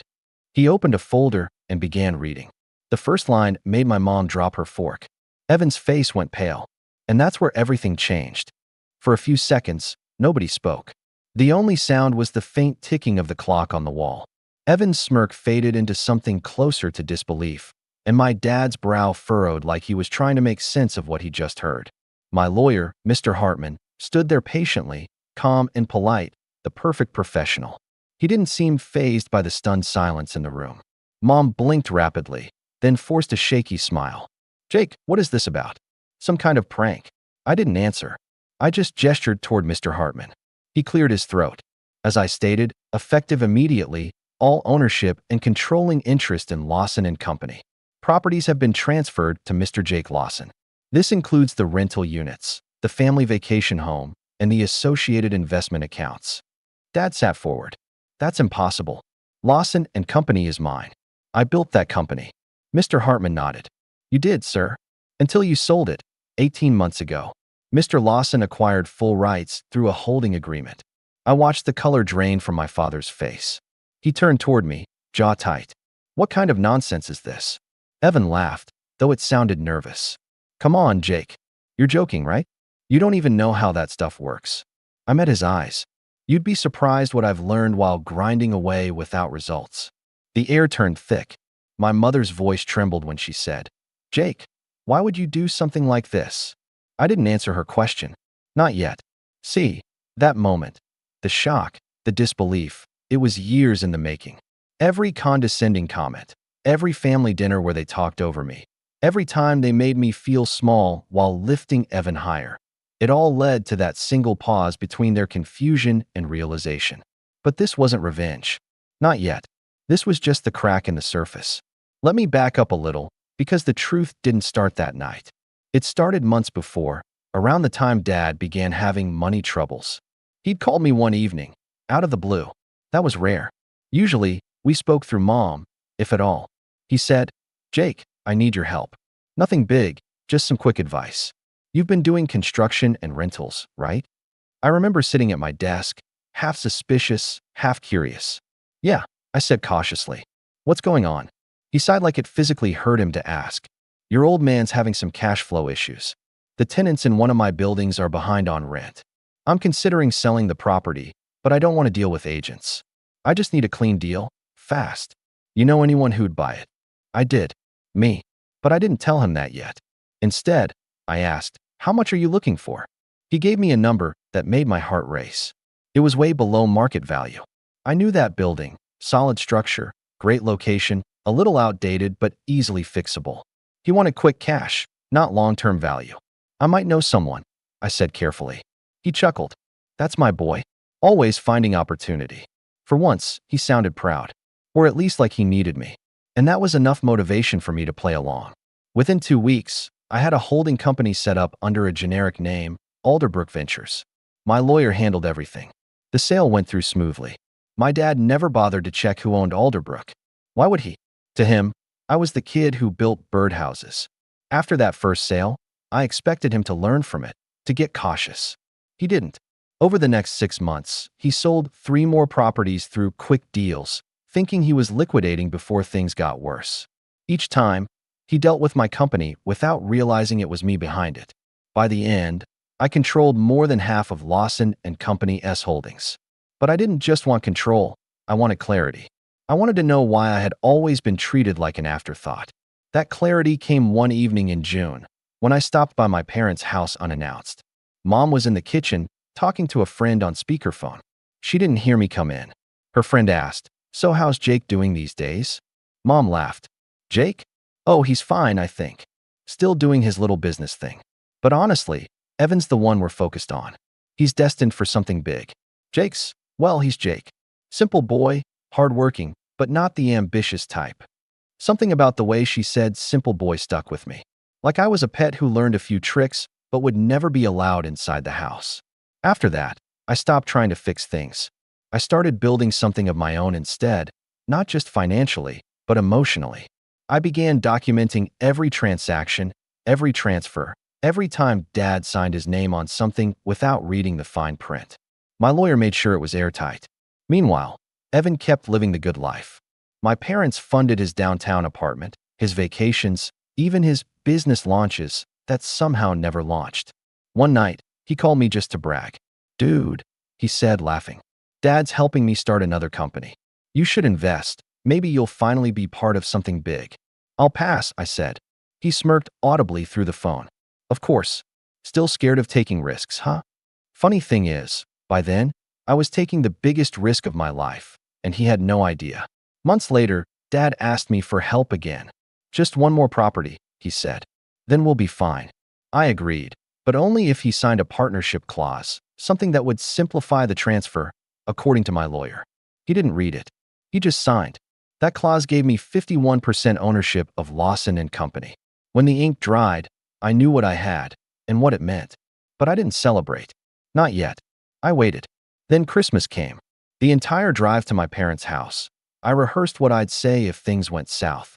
But the truth is, I didn't expect to feel anything when the moment came. I thought I'd just watch them react, detached, satisfied. Instead, when I saw the panic flash in my dad's eyes and the confusion in Mom's, I felt something deeper, sadness, mixed with relief. Back at the table, Mom's voice cut through the silence. "Jake, I don't understand. Why would you take over your father's business behind his back?" I kept my tone calm. "You mean the business that you sold to my company? Legally? Multiple times." Dad's face turned red. "You tricked me. I offered fair deals," I said. "You didn't read them. You just assumed no one like me could afford them." Evan slammed his hand on the table. "You can't do this, Jake. You're ruining the family." I turned to him, meeting his furious glare. "You mean the same family that forgot I existed until tonight?" He stood up, pointing at me like he was the victim. "You're jealous. You've always been jealous because Mom and Dad believed in me." Mom tried to calm him down, but he kept going. "You think buying a few buildings makes you better than me? You'll mess it all up. You always do." I looked at him, really looked at him, and realized something. He wasn't angry because I'd outsmarted them. He was terrified because, for the first time, the spotlight wasn't his. Dad rose slowly from his chair. His voice was low, shaky but firm. "You're not welcome here if you're going to pull stunts like this. I don't care what the papers say. This family doesn't revolve around greed." The irony nearly made me laugh. "Greed?" I asked. "You sold pieces of your company like they were garage sale junk. I gave you fair market value every time." Mom's eyes welled up with tears. "We're family, Jake. You could have just talked to us." I sighed.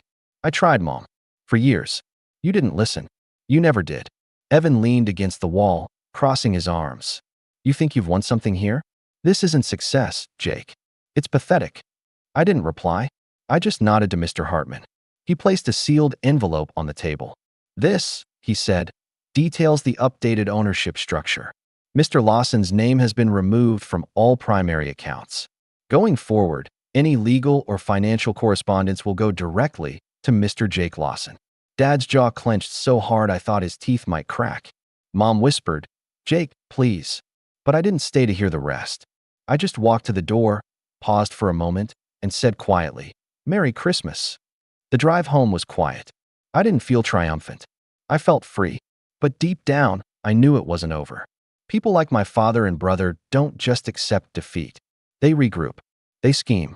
And I could already tell, the real storm hadn't even started yet. The next morning, I woke up to 27 missed calls, most from Mom, a few from Dad, and one from an unknown number I recognized immediately, Evans. I didn't answer any of them. Not because I wanted to be dramatic, but because I knew whatever they had to say wouldn't be an apology. It would be outrage wrapped in self-pity. Still, part of me couldn't help but listen when the voicemail notifications started stacking up. Mom's voice came first, trembling. "Jake, please call us back. We need to talk about this. Your father's very upset. I don't understand what you've done, but we can fix this together, okay?" Then Dad's. His tone was sharp and controlled, the way it always got when he was trying not to yell. "You have no idea what you've started, son. You think you're clever? You think this makes you powerful? You just buried this family. Call me back before you regret it." Then came Evan's message, shorter, colder. "You don't deserve what you took. You stole it, Jake. I'm going to make sure you lose everything." I replayed that last one twice. The venom in his voice wasn't anger, it was panic. He'd lived his entire life believing he was untouchable, and now, for once, that wasn't true. I deleted the messages and got dressed for work. My crew was meeting at one of our new renovation sites, a small apartment building that, ironically enough, used to belong to my father. As I walked through the dusty hallways checking progress, I couldn't help but think about how different my life had become in just 24 hours. For years, I'd been the outsider looking in. Now I was the one holding the keys. But I should have known the peace wouldn't last. By the end of the week, I got my first taste of what they were planning. My accountant called me, sounding uneasy. "Jake, did you authorize a funds transfer from the primary Lawson and Company business account this morning?" My stomach dropped. "No." "How much?" $50,000, he said. "It's already gone. The authorization came from the old signatory access. Technically, your father's credentials were never revoked by the bank yet. We're working on freezing it now." I gripped the phone tighter. "Do you know where it went?" He hesitated. "An account under Evan Lawson's name." I didn't say anything for a long moment. I just stared at the blueprints on my desk, feeling the heat rise behind my eyes. That was it, the confirmation. They weren't just angry. They were retaliating. I called my lawyer immediately. He was calm, as always. "We'll handle it," he said. "You have full ownership on record. They've just incriminated themselves." But I wasn't thinking about court cases or legal strategy. I was thinking about the look on my dad's face when I left that dinner, the quiet rage, the disbelief. I knew that expression. It wasn't the face of a man who accepted loss. It was the face of someone who'd do anything to get back what he thought was rightfully his. The next few days were tense. I didn't hear from them directly, but the silence felt louder than shouting. Then, one afternoon, I came home to find an envelope taped to my door. No return address, just my name in my father's handwriting. Inside was a single page. It read, "You may have the paperwork, but this family will never stand behind you. Enjoy your victory, because soon you'll understand what it costs to betray your own blood." No signature, no explanation, just that. I stood there for a long time, staring at the note, wondering how far he'd go. I wasn't scared, exactly, just disappointed. For all his arrogance, I'd still hoped he'd have enough pride to face me like a man, not resort to childish threats. But the real betrayal came the following week. I had a meeting scheduled with a group of investors who were interested in expanding my company's renovation arm. It was the kind of deal that could change everything. Give me enough capital to move beyond small projects and start developing properties from the ground up. We'd spent months negotiating terms. Everything was lined up. The morning of the meeting, I walked into the conference room feeling confident, until I saw the looks on their faces. The smiles were gone. The atmosphere was heavy, awkward. "Jake, One of them said carefully, "Before we begin, we received some concerning information." My stomach tightened. About what? He slid a printed document across the table. About your company's finances. I picked it up, and my heart sank. It was an anonymous report claiming that my business was involved in fraudulent property transfers and money laundering, with supporting evidence that I'd forged signatures to acquire real estate. All fake, of course, but convincing. I flipped through the pages, scanning the details. They'd even attached copies of legitimate sale contracts, real ones my father had signed, but doctored the metadata to make it look like I'd manipulated them. "This isn't real," I said, trying to stay calm. "It's fabricated. Someone's trying to sabotage me." The investors exchanged looks. "We're not saying we believe it, but until this is cleared up, we'll have to postpone." Postpone, the polite word for walk away. When I got back to my truck, my hands were shaking. Not from fear, from fury. There was only one person who had access to those documents: my father. He still had old copies of every sale agreement from before the transfer. He must have leaked them, twisting the story to make me look like the villain. That night, I called him. He picked up after 2 rings. "Jake," he said flatly, "I was wondering when you'd call. You sent that report, didn't you?" I said. He didn't deny it. "Actions have consequences. You embarrassed this family. You turned us into a circus. People are asking questions. You ruined my reputation," I said quietly. "No," he replied, almost smug. "You did that when you decided to take what wasn't yours. I'm just making sure people know the truth." I laughed bitterly. "The truth? You mean your version of it?" There was a long pause before he said, "You can still fix this, Jake. Transfer the company back. Sign it over to me, and we'll forget the rest. I'll even let you manage one of the smaller divisions." "That's a fair offer." "Fair," I repeated, stunned. "You stole from me, slandered me, and you're still pretending you're in control." He sighed, as if I were a child throwing a tantrum. "You're too emotional to understand how business works. You're not built for this, son. You never were." That line, "You're not built for this," it was the same thing Evan had said at dinner. The same condescension that had defined my entire life. Something in me hardened then. "I'll see you in court," I said, and hung up. But that was before I realized court wasn't even their endgame. A few days later, I found out Evan had gone further. Much further. One of my employees, Marcus, a reliable guy I'd worked with for years, came into my office, looking uneasy. "Hey boss," he said, scratching the back of his neck. "I don't know how to say this, but someone's been calling around asking about you. Clients, vendors, even the guys at the hardware store." "Who?" I asked. He hesitated. "Your brother, Evan, said he's working with an investigative firm, looking into your company's practices." My jaw clenched. "Did he threaten anyone?" "No, just dropped your name and made it sound like you're being investigated." Now people are talking. Rumors spread fast in a small town. Within 48 hours, suppliers were hesitating to deliver materials. 2 clients paused their contracts. My phone stopped ringing as often. I tried to stay composed, but the frustration ate at me. I'd worked for everything I had, every inch of it, and now my own family was trying to burn it down because they couldn't stand that I'd finally built something of my own. The final blow came when I checked my business account balance and found it almost empty. Not zero, but close. I called my bank in disbelief, only to find out that my company credit line had been flagged for investigation after a complaint was filed by, you guessed it, my father's old accountant. Someone had accused me of fraudulent activity using those same falsified documents. The bank froze my line until it could be resolved. Overnight, my liquidity vanished. I sat at my desk late into the night, the lights off, the silence heavy. I wasn't angry anymore. I was cold, numb. This wasn't a misunderstanding anymore. This was war. I looked around my office, at the framed photo of my first work crew, at the architectural sketches pinned to the wall. Everything I had built was now hanging by a thread because the people who were supposed to care about me decided I didn't deserve success. That's when I realized something. They hadn't betrayed me for what I did. They'd betrayed me because I stopped needing them. And in their world, independence was the ultimate insult. As I sat there, staring at the frozen accounts on my laptop screen, a thought began to take shape, slow, deliberate, and razor-sharp. If they wanted to play dirty, fine. But they forgot one thing. Every document they used against me, every sale, every clause, every signature, I still had the originals. and the next move would be mine. For the next few weeks, it felt like everything I'd built was slipping through my fingers. Every morning started with another problem, another call, another urgent email that seemed to push me closer to the edge. My company wasn't bankrupt, not yet, but it was bleeding. Slowly, quietly.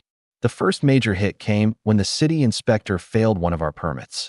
He claimed a missing signature on a compliance form, even though I'd personally submitted it months ago. When I checked, the file had mysteriously vanished from the online portal. I called the clerk I knew and asked if anything strange had happened. She lowered her voice and said, "You didn't hear it from me, Jake, but someone's been asking questions about your projects, someone connected to your father's business." That night, I sat alone in my office long after everyone else had gone home.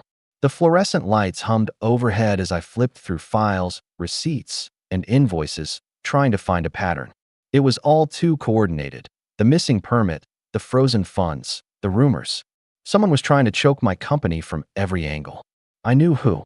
The worst part was watching my employees start to notice. They didn't complain, but I saw the looks, the silent worry in their eyes every time I said, "We'll figure it out."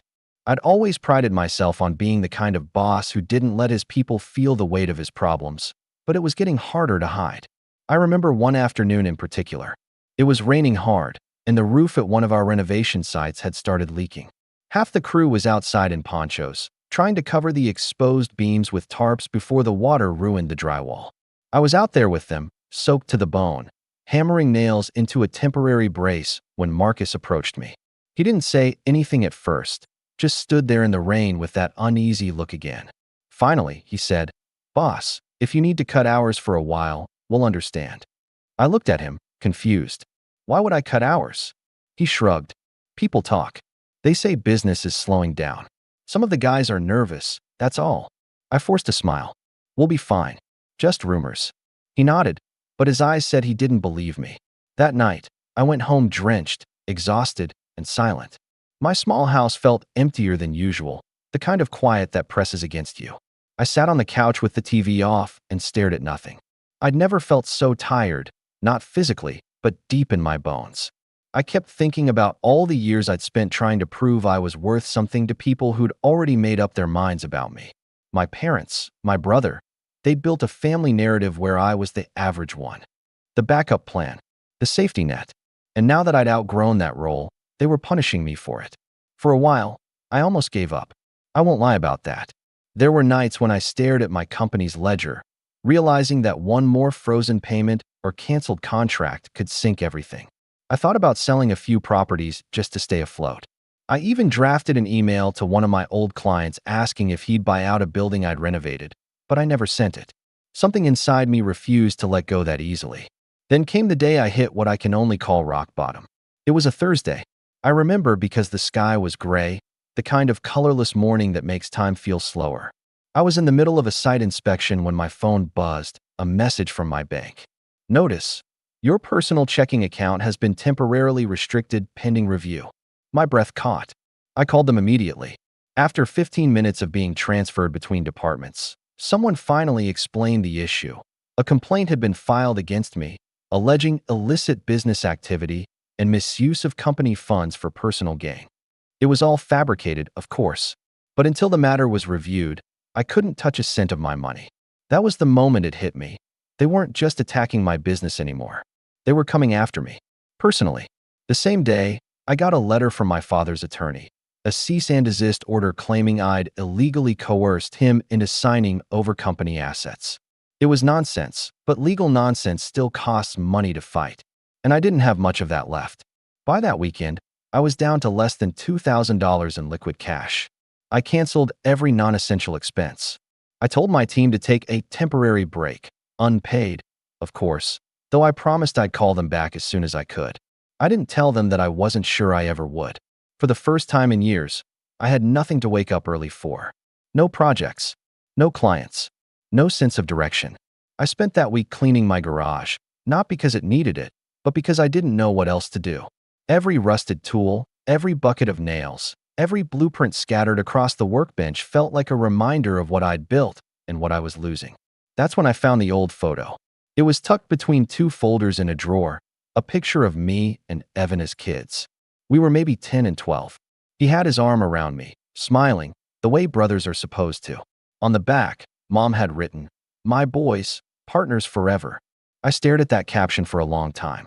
Partners forever. The irony almost made me laugh. But beneath the bitterness, something inside me shifted. I realized I'd been fighting this war on their terms, reacting to every move, trying to prove myself to people who didn't care. That had to stop. So, I decided to disappear. Not run away, exactly. Just step back, quietly, strategically. The next morning, I packed a bag, loaded my truck, and drove 3 hours north to a small cabin I'd bought years ago, one of the first properties I ever renovated. It wasn't fancy, but it had heat, water, and most importantly, peace. For the first few days, I did nothing. I sat on the porch with coffee and listened to the wind cut through the trees. The world felt still again, like it was waiting for me to breathe. But peace doesn't mean surrender. It just means silence before the next step. And in that silence, I started thinking. I replayed every conversation, every document, every deal my father had made. The more I thought about it, the more I realized something didn't add up. He couldn't have pulled off that coordinated sabotage alone. He didn't have the technical knowledge, not about banking, not about metadata manipulation, not about digital forensics. But Evan did. He'd majored in computer science before dropping out of Yale. He used to brag about being able to trace anything. It hit me like a punch. Evan wasn't just helping Dad. He was running the operation. That realization lit a spark I hadn't felt in months. I spent the next few nights going through my old files, looking for anything that could connect them. That's when I noticed it, small inconsistencies in the digital timestamps of the fraudulent documents they'd used against me. The metadata showed they'd been edited on Evan's laptop. I couldn't prove it yet, but I could trace it. I called Mr. Hartman, my lawyer, and told him everything. He didn't sound surprised. "Jake," he said, "I've been reviewing the digital signatures on your father's files. Whoever altered them didn't just make mistakes, they left fingerprints. We can follow the trail." It wasn't victory yet, but it was the first glimpse of a way out. Still, progress was slow. My accounts were frozen, my business stalled, and I was living off canned soup and black coffee. Some nights, I'd lie awake listening to the rain hit the roof and wonder if it was worth it. If proving myself to people who'd already written me off was worth the sleepless nights, the debt, the stress. But then I'd think about all the times they'd told me I wasn't built for success. How my dad had laughed when I said I wanted to start my own company. How my mom had said, "Maybe one day you'll be like your brother." No, I wasn't giving them that satisfaction. So I kept going. I called in favors quietly. People I'd helped over the years, landlords, contractors, even a few city clerks who owed me a debt of gratitude. I didn't tell them details, just that I needed information. Slowly, pieces started to come together. By the end of that month, I had enough evidence to see the outline of what they'd done and how I could use it. The trick was patience. I couldn't strike back yet, not until everything was airtight. In the meantime, I stayed quiet. To the world, it probably looked like I'd disappeared, the failure, brother retreating into obscurity. My father likely gloated about it. Evan probably celebrated. But behind that silence, I was building something else, something stronger, cleaner, and far more dangerous than they expected. Because if they'd taught me anything over the years, it was how to survive when no one believed in me. And this time, when I came back, I wasn't coming for approval. I was coming for everything they thought they could take. The cabin became my war room. Days blurred into nights as I pored over every file, email, and transaction record I could recover from my drives. The air smelled like coffee, pine, and printer ink. A small space heater hummed beside my desk while I sat hunched over my laptop, tracing lines between names and dates like connecting veins on a map. I didn't have money, not really. Most of my accounts were still under review. But what I did have was time and leverage. And for the first time in months, I wasn't fighting just to survive. I was strategizing to win. Mr. Hartman had been digging too. Every few days, he'd call with updates in that measured voice of his. "We're getting closer, Jake," he'd say. "Your father and brother left a paper trail so obvious it's almost insulting." He was right. The deeper we looked, the clearer it became. Evan had used his tech background to doctor the documents, and he'd been sloppy about it. His digital fingerprints were everywhere. Worse for him, he'd also used company funds to cover his tracks, transferring small amounts from Lawson and Company accounts into his own under consulting fees. All of it was recorded, and all of it illegal. When I saw the transaction history for the first time, I remember whispering, "You did this to yourself, Evan." Hartman and I built the case piece by piece. We didn't tell anyone. No threats, no warnings. I wanted silence. Let them think I was broken, gone, irrelevant. Let them gloat at family dinners about how Jake couldn't handle the pressure. In the meantime, I got creative. Since I couldn't access my main accounts, I started working under the radar. Remember those old renovation clients I'd helped years ago? The ones who'd said, "If you ever need anything, call me." I called. A few small private investors agreed to back me quietly, no paperwork linking my name to any of it yet. Together, we started a new company, a fresh brand under a different name, Harborstone Development.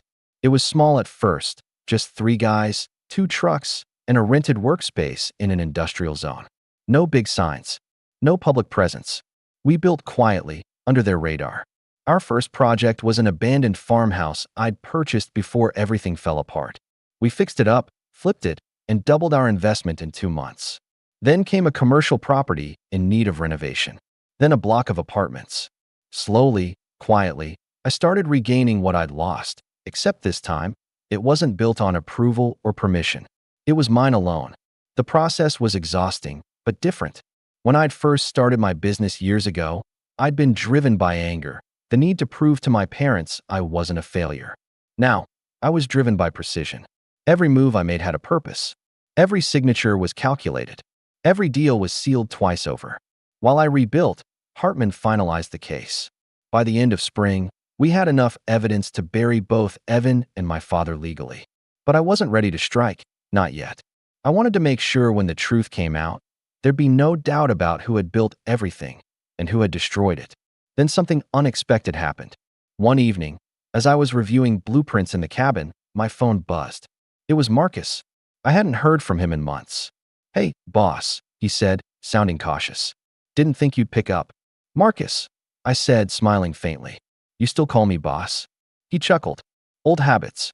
Listen, we've been hearing things. People saying you're making a comeback. That true?" I paused. "Depends who's asking." He laughed. "Just some of the guys. We've been doing small gigs, but honestly, it's not the same without you.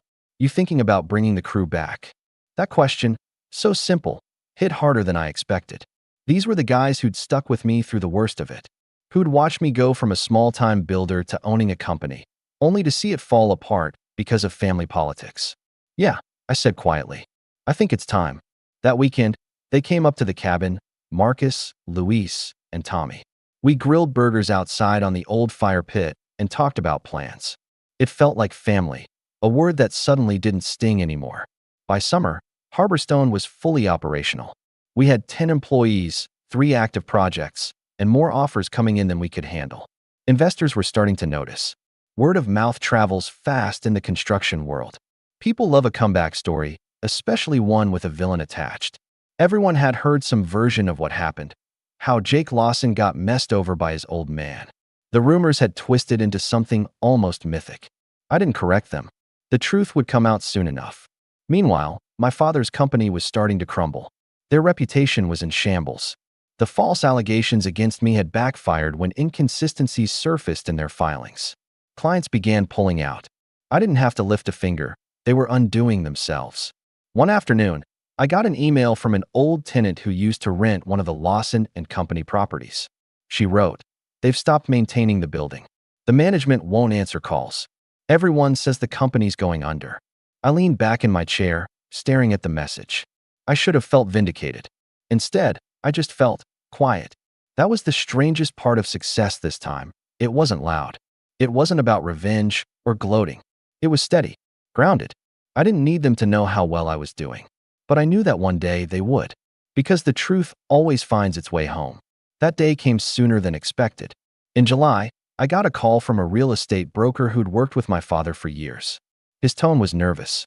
"Jake," he said, "I don't want to overstep, but your dad's company is listing some of their holdings. Quietly. They're desperate to sell. Why are you telling me this?" I asked. "Because I know what happened. And because I think you'll want to see the list." He sent it over. I opened the file and froze. One of the properties was the old Lawson headquarters. The building my father had built from the ground up 20 years ago, the same one where he used to bring us as kids and say, "One day, this will all be yours, Evan." I stared at the listing for a long time. The asking price was low, lower than I'd expected. Almost insultingly low. They were desperate for liquidity. That night, I called Hartman. "Buy it," I said, quietly, through Harborstone. He didn't question it. Understood. 2 weeks later, it was mine. When I walked into that building again, I swear it didn't feel real. The same marble floors, the same glass conference room, the same framed mission statement that used to hang behind Dad's desk. Family first. Always. I laughed when I saw it. A dry, tired laugh that echoed through the empty halls. The receptionist's desk was still there, dusty and abandoned. I ran my hand along the counter and thought about all the times I'd walked in here as a kid, watching my dad shake hands with clients, smiling like he owned the world. And now, that world belonged to me. But I didn't make any announcements. No press releases. No public statements. I just cleaned the building, renovated it, and hung a new sign above the entrance. Harborstone headquarters. I didn't need to brag. The sign did that for me. By the end of that summer, I was back on top. Our company was turning profits that rivaled Lawson and Company in its best years. And thanks to Hartman, we were preparing the final legal blow, the full evidence package linking Evan to the forged documents, embezzlement, and falsified reports. The day before we filed the case, I got another call from Mom. Her voice was small, uncertain. "Jake," she said softly, "we need to talk." I hadn't heard her sound like that in years. I hesitated, then said, "About what?" "Your father's not well. Things have been hard. Maybe we could meet.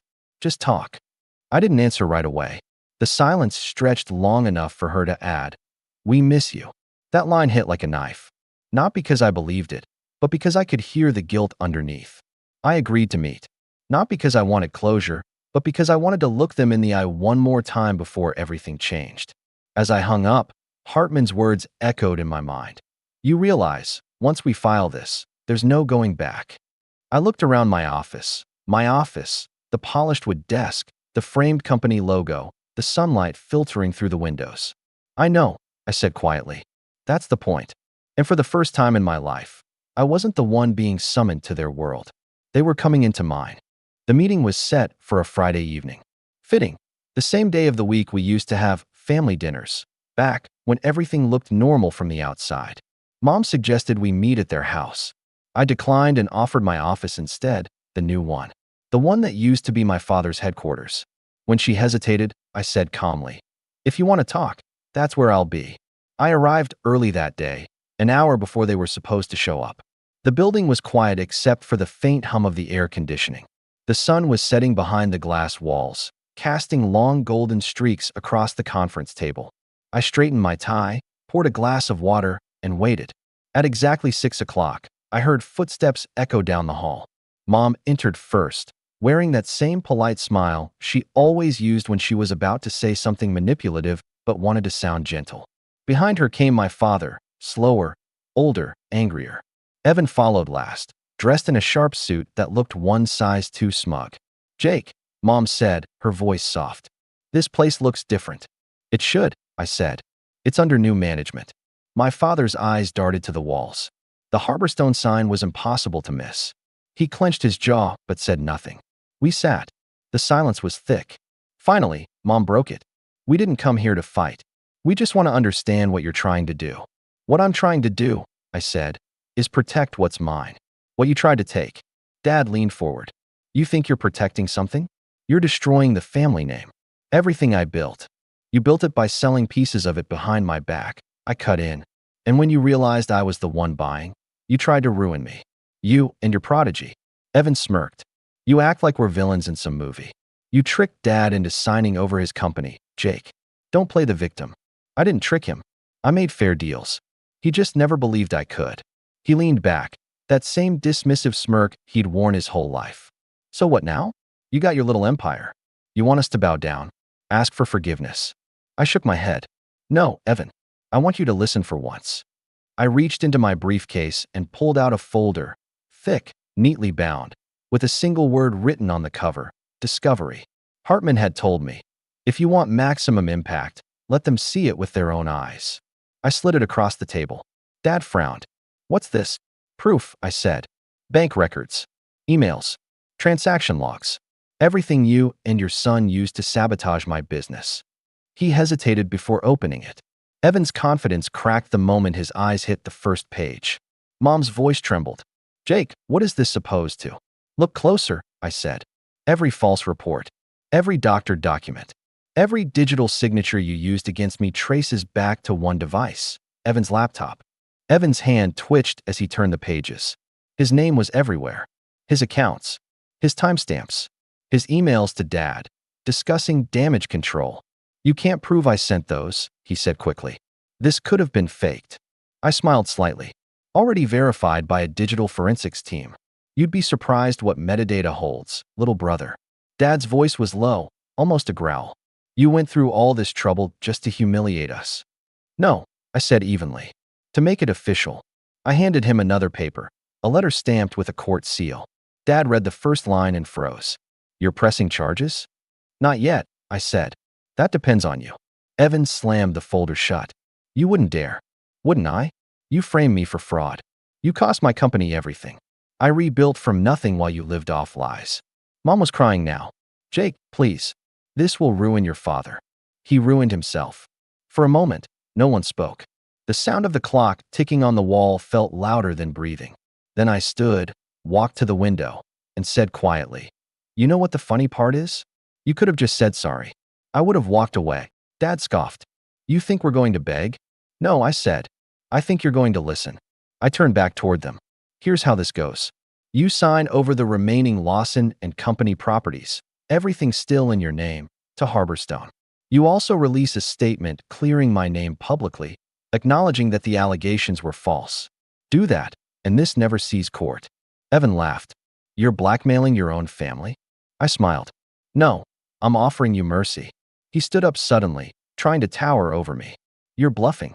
You don't have the influence to. My office door opened. Mr. Hartman stepped in, calm as ever, holding a leather briefcase. Good evening. I'd advise you to sit down, Mr. Lawson. Evan froze mid-sentence. Hartman placed several neatly labeled folders on the table. Everything your brother just said is supported by evidence. We've already submitted copies to the Federal Business Bureau and the City Prosecutor's Office, sealed, pending Jake's decision. Once they're unsealed, both of you face fraud and defamation charges. Dad's face went white. You can't do this. Hartman looked at me, then back at him. Legally, he already has. Mom buried her face in her hands. Evan just stood there, trembling between anger and panic. For a long time, I said nothing. Then I walked back to the table, picked up the discovery folder, and tapped the cover gently. This, I said, isn't about revenge anymore. It's about correction. You spent years teaching me I wasn't built for success. Turns out, I was just built differently. Dad finally spoke, his voice hoarse. And if we refuse? I looked him dead in the eye. Then I file everything Monday morning. The press will know. Your partners will know. Every client, whoever trusted you will know exactly what kind of man you are. The room fell silent again. Evan's voice cracked when he finally spoke. You'd destroy your own father for this? I didn't even blink. He tried to destroy his own son first. Mom sobbed quietly. Jake, please, what do you want from us? I told you, I said softly. Accountability. I pushed a pen across the table and watched my father stare at it. His hands shook. Evan whispered something to him. I couldn't hear what, but Dad didn't move. Finally, I added, You have until Sunday night. I turned to leave, Hartman following behind me. Before I reached the door, I stopped and glanced back. You know, I said quietly, I used to wish I could be like you, Dad. Successful, respected. But now, I realize I already surpassed you, because when you lost everything, you blamed others. When I lost everything, I rebuilt. Then I walked out. As the heavy office doors closed behind me, I exhaled for the first time in hours. The tension in my chest began to lift. Hartman gave me a nod. You did well. It's not over, I said. No, he replied, smiling faintly. But you just took the board. That weekend, I didn't hear a word from them. No calls. No messages. I assumed they were scrambling, trying to find leverage, or maybe trying to talk their way out of it. Then, Sunday night, at 10:47 p.m., I got an email. Subject, will sign. Attached were digital copies of every document, transfer papers, signed statements, notarized releases. Everything. For years, they'd made me feel powerless. That night, they gave me everything they'd once said I didn't deserve. I leaned back in my chair, staring at the glow of the computer screen, a strange calm washing over me. It wasn't satisfaction exactly, more like quiet justice. Because for the first time in my life, they didn't get the last word. The Monday morning after that email, the sun rose brighter than it had in months. I woke up before dawn, made myself a cup of coffee, and sat on the porch of my cabin, the same place I'd once felt broken and cornered. This time, the silence felt different. It wasn't heavy. It was peaceful. By noon, the final documents were filed and recorded. Harborstone officially owned every remaining property, account, and asset that once belonged to Lawson and Company. My father's empire, the one he used to brag would stay in the family forever, was now legally, irrevocably mine. That afternoon, the news broke.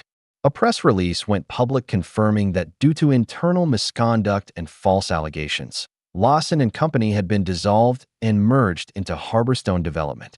The statement was signed by both my parents. It was short, formal, and humiliatingly clear. Within hours, phone calls started flooding my office. Reporters, investors, old clients. Some wanted comments, others congratulations. I gave none. My only statement was 5 words. Truth doesn't need explanation anymore. By evening, my father's name was trending locally. The old community that had once admired him now whispered about him with the same pity reserved for fallen kings. Investors pulled out of his side projects, suppliers demanded payments, and his former employees, the ones who'd worshipped him, reached out asking if Harborstone was hiring. The next day, I got a call from an unknown number. I almost ignored it, but something made me answer. "Jake," came the voice, quiet and cracked. It was Dad. For a moment, neither of us spoke. Then he said, "You won. I hope you're proud." I leaned back in my chair. "This wasn't about winning, Dad. It was about stopping you from lying." He sighed, long and tired. "You think this makes you better than me?" "No," I said. "It makes me free." There was a pause, then a bitter chuckle. "You've destroyed everything our name stood for." "No," I replied calmly. "I just showed people what it really stood for." He didn't answer. I could hear him breathing on the other end, that sharp, shallow sound that used to fill the house right before one of his lectures. Only this time, there was no anger left, just emptiness. Finally, he said, "Your mother's not doing well. She can't sleep. She keeps saying we should have done things differently." I didn't say anything. He continued, his voice barely above a whisper. "I was supposed to leave something behind. Now I've got nothing." "You still have her," I said. "That's more than you ever gave me." He started to say something else, then stopped. The line went dead. I sat there for a while, staring at my reflection in the office window. For years, that man's approval had been the thing I chased like air. Now, hearing him defeated didn't bring joy, only closure. A week later, I heard from one of our old neighbors that my parents had put their house up for sale. "They're downsizing," she said carefully, "trying to start fresh." I didn't ask where they were moving. I didn't need to know. Some endings don't need witnesses. As for Evan, his fall was faster. When the digital forensics report was made public, every business he'd tried to attach himself to dropped him immediately. He'd burned through his inheritance long ago, and the lawsuits that followed drained whatever was left. One night, Marcus forwarded me an article, "Local tech consultant accused of fraudulent data practices, facing charges pending investigation." I read it once, then closed the tab. No satisfaction, no gloating, just the quiet certainty that the universe has its own way of balancing things. Months passed. Harborstone flourished. We expanded to 3 cities, hired back my old team, and even launched a mentorship program for young builders.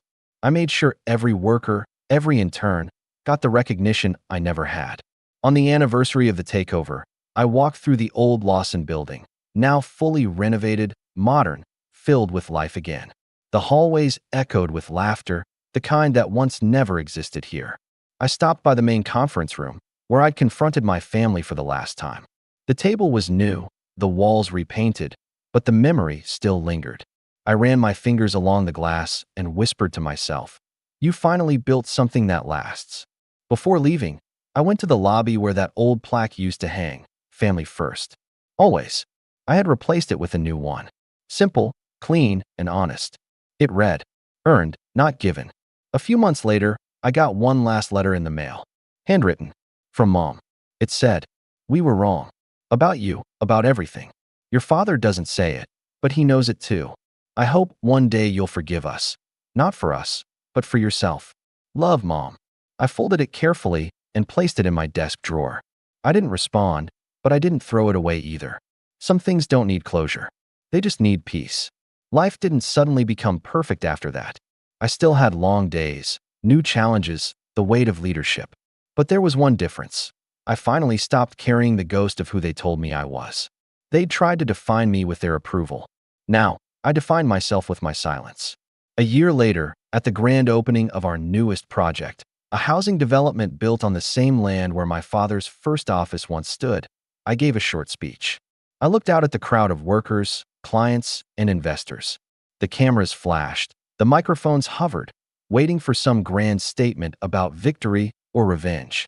But I just smiled and said, "Sometimes the best way to rebuild your life is to stop asking for permission." The audience applauded, but I barely heard it. I was looking at the horizon, the sun dipping low, painting everything gold, the color of endings that don't hurt anymore. And for the first time in my life, I felt it fully. Not pride, not anger, just peace. Then I walked off the stage, slipped my hands into my pockets, and whispered to myself, not loud enough for anyone else to hear. Some people are born into legacies. Others build them from the ground up.